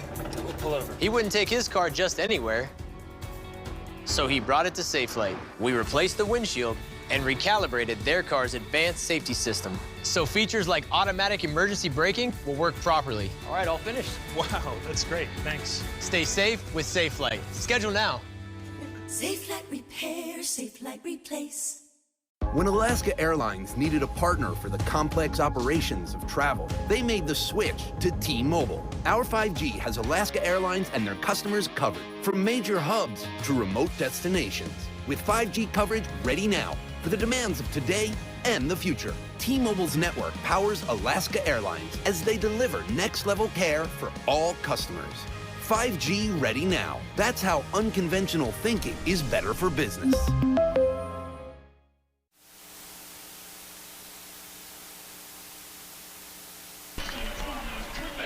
.541 to go in regulation time. It's a 2-goal lead for St. Joseph's over Penn, but they've seen their 5-goal lead shrink to 2.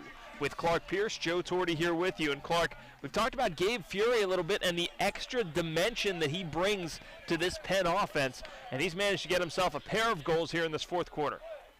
He's doing smart things on offense when he's dodging. Instead of just dodging and looking for an outside shot, he is getting inside, taking that extra step, making that extra dodge, and getting himself much better shots, not only closer to the goal, but also higher percentage with shot fakes and, you know, other crafty things. So that is exactly what Penn needs. Penn needs Gabe, and here he comes out of the gate, out of the substitution box, and he's going hard. They're trying to. You can see what St. Joe's is doing to try to offset that. They're coming up and greeting him much earlier, and he's drawn the best short stick midi D, Adam Ritter, number 40 for St. Joe's. Bounce shot off the side of the cage. Good ground ball by Tynan Walsh to keep the possession going. Fury's open. Fury passes inside and a score! Fury facilitating as well, making it happen with Ben Smith. Yeah, Ben Smith. So now Gabe Fury's the decoy, right? So Gabe Fury draws their best shorty. The slide comes early, and then what does he do? He makes a perfect pass right on the stick of Ben Smith, who still has to make a very a low percentage shot in that position just because his hands were tied up, but he was able to able to score the goal there. So that's huge. We're now look at this. All of a sudden, we got a 1-goal game. This is great. The assist to number 9. Hat trick for Smith, and the helper for Fury, whose monster quarter continues. It's a 1-goal game. For the Quakers from Gabe Fury. Ben Smith's day, I'm guessing, is a little bit like study for some finals and have a hat trick. That's a normal freshman day at the University of Pennsylvania, right? Absolutely. Or whatever was in the care package for finals. Keep doing it. Absolutely. Zusai, another face-off win here. And he recovered from a rough third quarter. He's really stabilized here in the fourth. Yeah, he certainly has. I mean, he's certainly evened it out here in the fourth quarter. You know, he's up 5-3. He's got 5 wins to Zach Cole's 3, so that's helped. That's helped a ton. Hanley shoots, and controlled by St. Joseph's. Yeah, that's going to draw a flag. So just on that clear there, I couldn't tell the St. Joe's defenseman there. I think it was 57, Logan Blondell. He got hit up high as he was running, working the ball to his teammate. So I don't know what they're going to call this. I didn't see the signal by the ref, if they call it a unnecessary roughness or cross check. It's a cross check. Okay, 1 minute penalty for a cross check. So it's going against Hanley. Yeah, I mean, he was penalty, number 26, Sam Hanley. Maybe a little frustration in that one, Joe, as well. But the bottom line is, Penn has come back and made this a 1-goal game. Now it's imperatively important for their defense to hold St. Joe's. So we talked about their last man up opportunity. They put a couple of good shots on cage. They hit the pipe once. Birkinshaw made a kick save on another one. But the 24 goals so far this year and man up. This is a legit group. So big in this 1-goal game. Inside 4 minutes left. St. Joseph's looking for their 12th win of the season, and a big goal there on the extra man opportunity. This one coming off the stick of Carter Page. I believe McLaughlin's going to pick up the helper on this one, but what an answer for St. Joseph's. And for Hanley, so frustrating there, right? Because you want to get your own shot. That one seemed early, and there were some other hot sticks for Penn, and now you see it pay off on the other side for St. Joseph's. Yeah, he's just moving on a string, down on the crease, comes up a little bit higher. The defense loses track of him.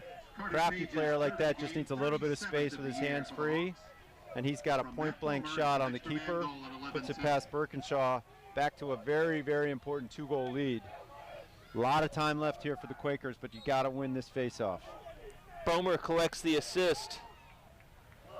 And now Farrar in transition. Walsh. Sorry, Joe. I was really impressed with Zusai tonight. I mean, he has really stepped up against,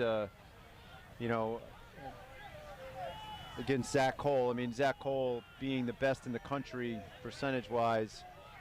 This is a great showing for him. It's kept Penn in the game. A shot and a score. Gabe Fury again.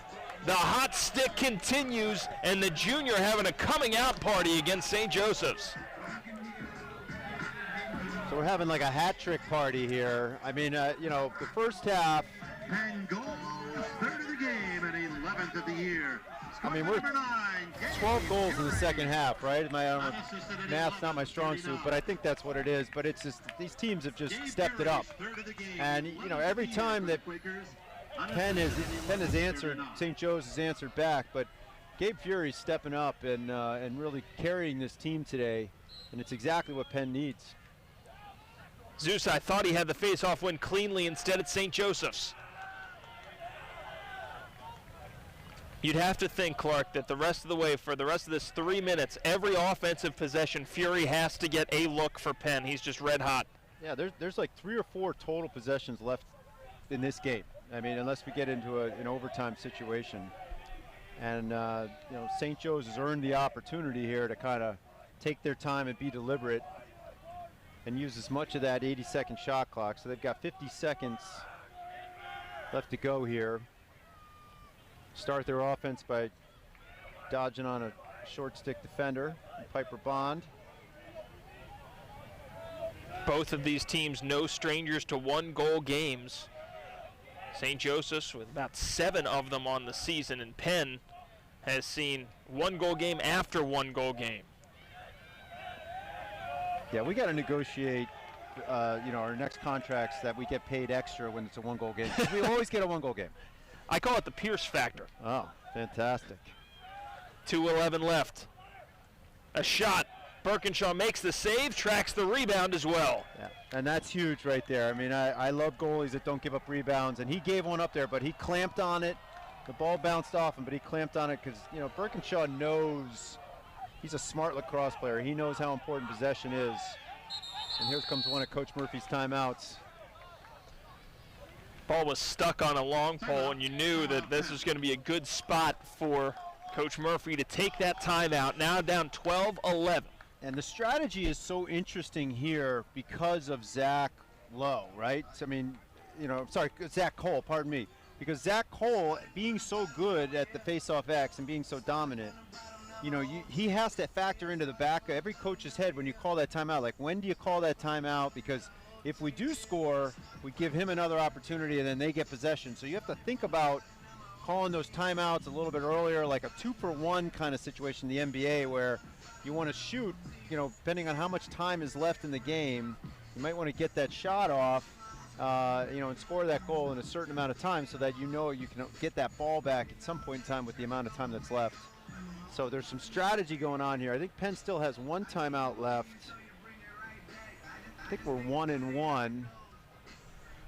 Wait for the refs to make an indication here, but Penn is thinking score here 100%. That's 100% of what they're thinking. So let's get a goal here. Let's tie it up. 1:49 left. Penn sitting at 6-4. A team that does not want to see this game get away in terms of their at-large resume for the NCAA tournament. They've gotten all that they can handle from St. Joe's here through most of 4 quarters. 1:49 left. Number 9, Gabe Fury in white, has been red hot. He'll start with it.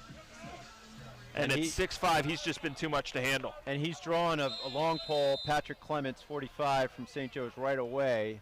That shows you the respect that he's earned via his hat trick today.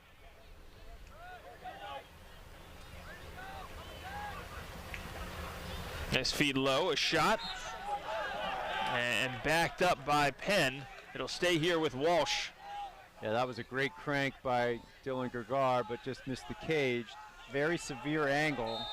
Would have been a heck of a score. Would have been a heck of a goal scorer's goal.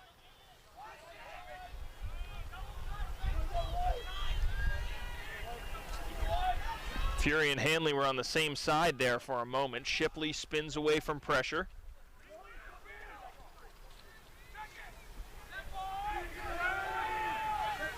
Now you wonder at this point if Penn will let the rest of the clock kind of wind down here on the shot clock. Yeah, 21 seconds in the shot clock. A feed for Fury. Looked like he might have gotten free for a second. Hanley, bounce shot, blocked, rebound, score! Tynan Walsh, right place, right time, and it's a tie game at 12. The freshman with the huge equalizing goal. Heck of a comeback here by Penn in the second half. I mean, really just in the fourth quarter, they've frankly gotten their act together and lived up to their potential and the level of play that we're used to seeing out of this team. You said it, Tynan Walsh, right place, right time. Sam Hanley, I feel like they've blocked 2 or 3 of his shots tonight, Sam Hanley. And he did the right thing there. He went from a real high to low shot, but the defender got himself in between the ball and the goal. But, that's a 50-50 ball. It can go either way. And Tynan Walsh, man, these freshmen, right?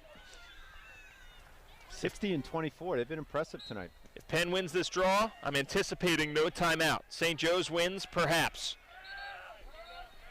And there it is. Timeout called by St. Joseph's.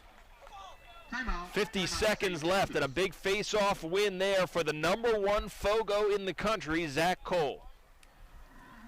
Yep, he'll, he's does his job very well. I mean, he's had a tough go today. where, 15, he's won 15 to Zusai's 13.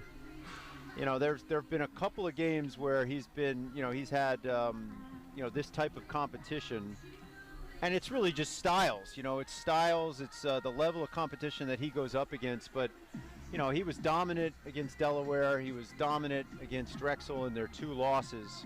So it doesn't always mean his dominance leads to wins for his team. But, he keeps them in every single game or gives them an advantage that, is going to be huge, especially when they get to the NCAA tournament, when possessions get, this feels like a playoff game. It's felt like one for the last, 16, 17 minutes, the last couple minutes there of the third where Penn started to get it going. So, yeah, let's see what St. Joe's does. They in my opinion, they have the advantage. They've got, they're going to put 6 guys on the field that all know how to score, that all know how to move the ball. Look at what the matchup is. Who does Penn put on Levi Anderson? Where do they put their short stick defenders? Some interesting stuff, about to take place here in the next 49 or now 50 seconds. Take a look at how Penn's last goal came together. Keep an eye on number 60, Tynan Walsh. After this Hanley shot was blocked, Walsh just gets to it, quick stick, no problem. That's like a good rebounder in basketball. Always finds his way to the rim to be there when the ball comes off. And, better than right place, right time. Seeing that replay, it's watching 2 St. Joe's defenders stand there, and he literally ran right, just wandered in right in between them. Ball comes, he had to get up there and get it and put it in the net. But that's, that's what you want to see. That's a young player who is earning his stripes, no longer a freshman, in my opinion, with the amount of playing time he's been getting. But all right, here we go. 45 seconds. St. Joe's has got the ball.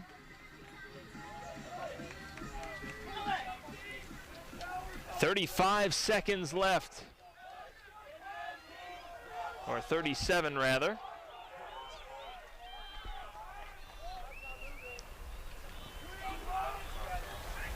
So Colin Reich out there with the ball, 52 in black. It's definitely had some shifts tonight, but that's an interesting choice by St. Joe's. 20 seconds left on this running clock. They'll probably get this under 15 and go.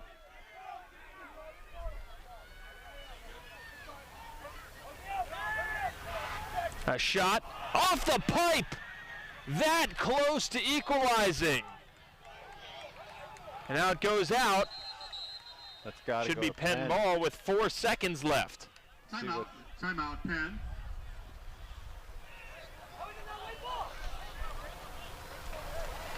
Have they established possession? So I think they're giving the ball. It's actually a pretty smart timeout by Coach Murphy. They're saying St. Joe's ball, but since the ball went out of bounds on the sidelines, either team, you don't have to have possession in that point to call timeout. So Coach Murphy can set the defense up here, 4 seconds, and just do their best to be able to put this game into a 5th quarter here and have overtime. It does make you wonder, though. Looked like that one pretty clearly went off the pipe and bounced all the way out. But yeah, that was definitely a that was definitely a piper. The way that everybody reacted and the way that you could see the net reverberate. Goalie's best friend, right? The pipe is the goal. The goal itself, that structure, is the goalie's best friend. Yeah. Yeah, Birkinshaw never touched that. I think it hit the pipe, and I think his stick went into the net, which made the net move a little bit, the actual netting. But I'm not sure Coach Taylor Ray has got the ball is just past midfield, so you've got to get the ball somewhere to get a shot off in 4 seconds. I'm going to make the bold prediction that we're headed to overtime. The announcer jinx is alive and well, right? You've already shown your powers earlier this evening.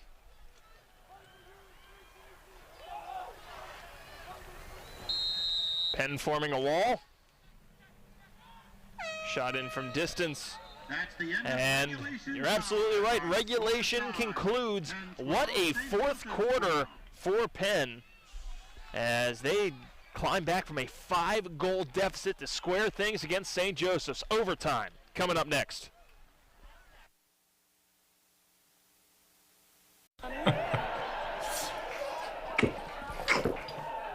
Oh, I want ice cream. Seriously? I'm gonna drive to get my ice cream. No, you're not. Play with this. No, I'm driving. Really? Drinking and driving? How old are you? I'm a big boy.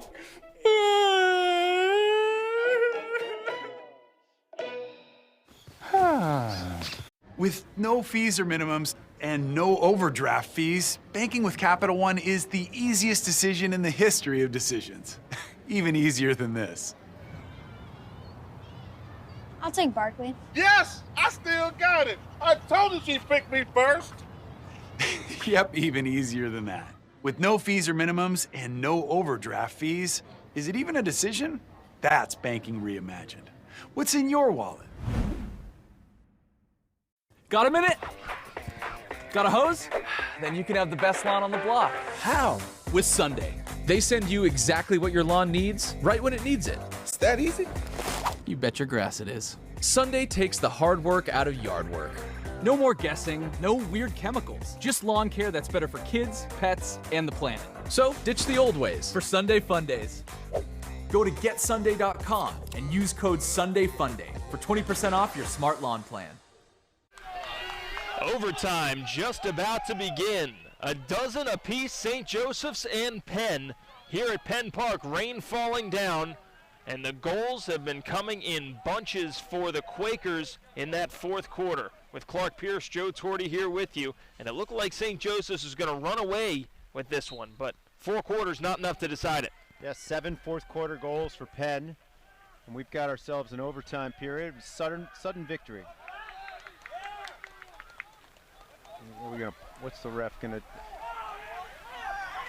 He's telling them to reface. I think he's saying they got to reface. Looked like that was knocked off of St. Joseph's, as it was Cole who kind of knocked it away to himself. I don't think I've ever seen this at the college level. I've seen this at the youth level.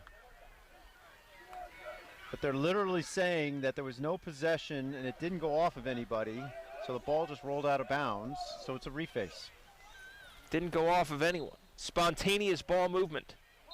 Look out there. A push is called. And Penn will have the first opportunity to end this one in overtime.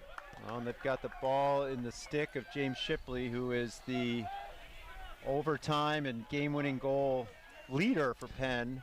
But, you know, yeah, number 9 has to be on the field. He's drawing a pole.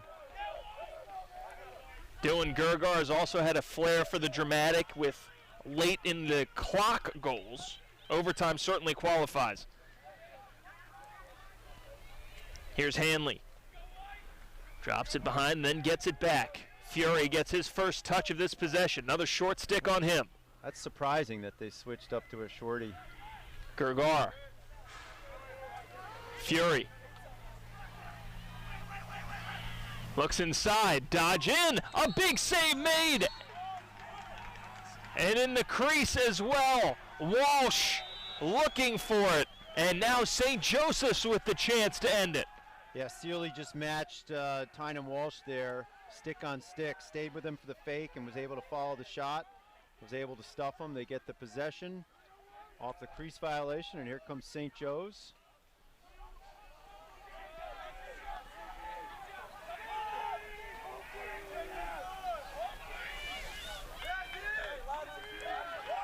St. Joseph's getting their personnel out there with 2:30 to go in OT.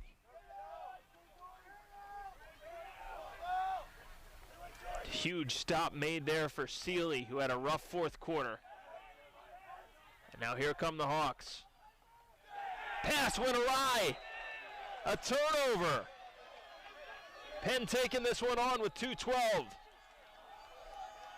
10-man ride here by St. Joe's. It's bold in overtime. It is bold, but they've got a lot of confidence in their group. Walsh rises back up to his feet, and now timeout called by Penn. Good timeout. Timeout, Penn. And Tynan Walsh, I mean, again, the freshman making a great decision there to get as wide as possible, strategically make the goalie cover as much ground. He had to hedge between the goalie, Sealy had to hedge between the goal and Walsh. That made Walsh open. But those long passes allow the defense to close. Slips on the wet turf, but Coach Murphy there with the key timeout to maintain possession and give Penn a chance to end this thing. And no disrespect to Tynan Walsh, but you do know as a coach, a freshman might try to go back in after being stoned right on the doorstep and try to make up for it. So really good timeout there to make sure that you're getting exactly the shot that you want to have. Yeah, I think I'm going to go on a limb and say Tynan Walsh, a bit of an old soul. I've already declared him graduating his freshman year. That's true. I've made him a honorary sophomore just based on the amount of minutes and shifts that he's logged this year. But no, it's a great timeout. I mean, you got it. That is a have to have the timeout moment. I think you're right. I think it was called a little bit quicker after seeing the slip and knowing it's a younger player who hasn't been in as many of these situations at this level yet. But here we go again. I mean, Penn has got another chance here to try to win this thing, which is great.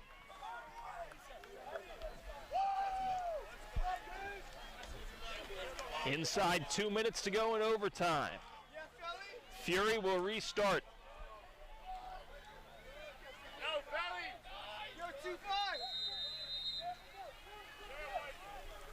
Fury led that fourth quarter charge.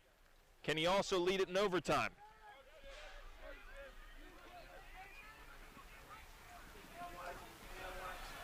Shipley. Fury works inside, puts it behind. Walsh retreats. Back for Fury, over the referee. Fury was looking for that same shot. He scored on that play a couple times. Gergar. Trying to get his hands free. Gergar gets inside. A big save made there by Sealy. Clock resets to 60 seconds. Great dodge by Gergar, but Timeout, St. Joseph's. Boy, I think he just shot that into Sealy. Looked to me like that was right off of his hip. I mean, Sealy looks like he sees this one in all the way. Great job by Gergar to find space. Yeah, it might have been his right shoulder. So he was trying to go high over the shoulder there, and it looks, Sealy just got in front of it. I mean, he went down, which is what coaches will tell you, don't go down, but he was expecting a bounce shot. Gergar tried to go over his shoulder, and he was able to get in front of it. That's huge. Taylor Ray, in his 11th season leading St. Joseph's, has seen his team surrender a 5-goal lead. And we've talked about what the comeback would mean for Penn. For St. Joseph's, devastating blow here. What would have been a really nice win for you over a top 20 opponent. They do not want to see this one go away. Yeah, they obviously came down here today to win this game. 100%, I agree with you there. But if they can get out of this with the win, they still have the opportunity here. They get a stop, they can get on offense and go. You don't want to give any moral victories or any of that sort of stuff. I mean, but this won't hurt their resume is what I'm trying to say. Sure. If they don't get out of here with a win. But, big moment here for Penn.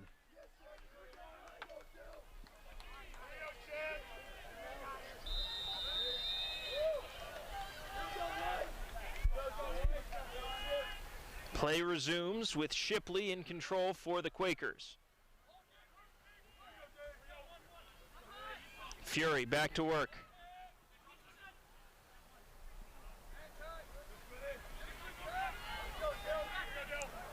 Gergar, who got the last shot off for Penn.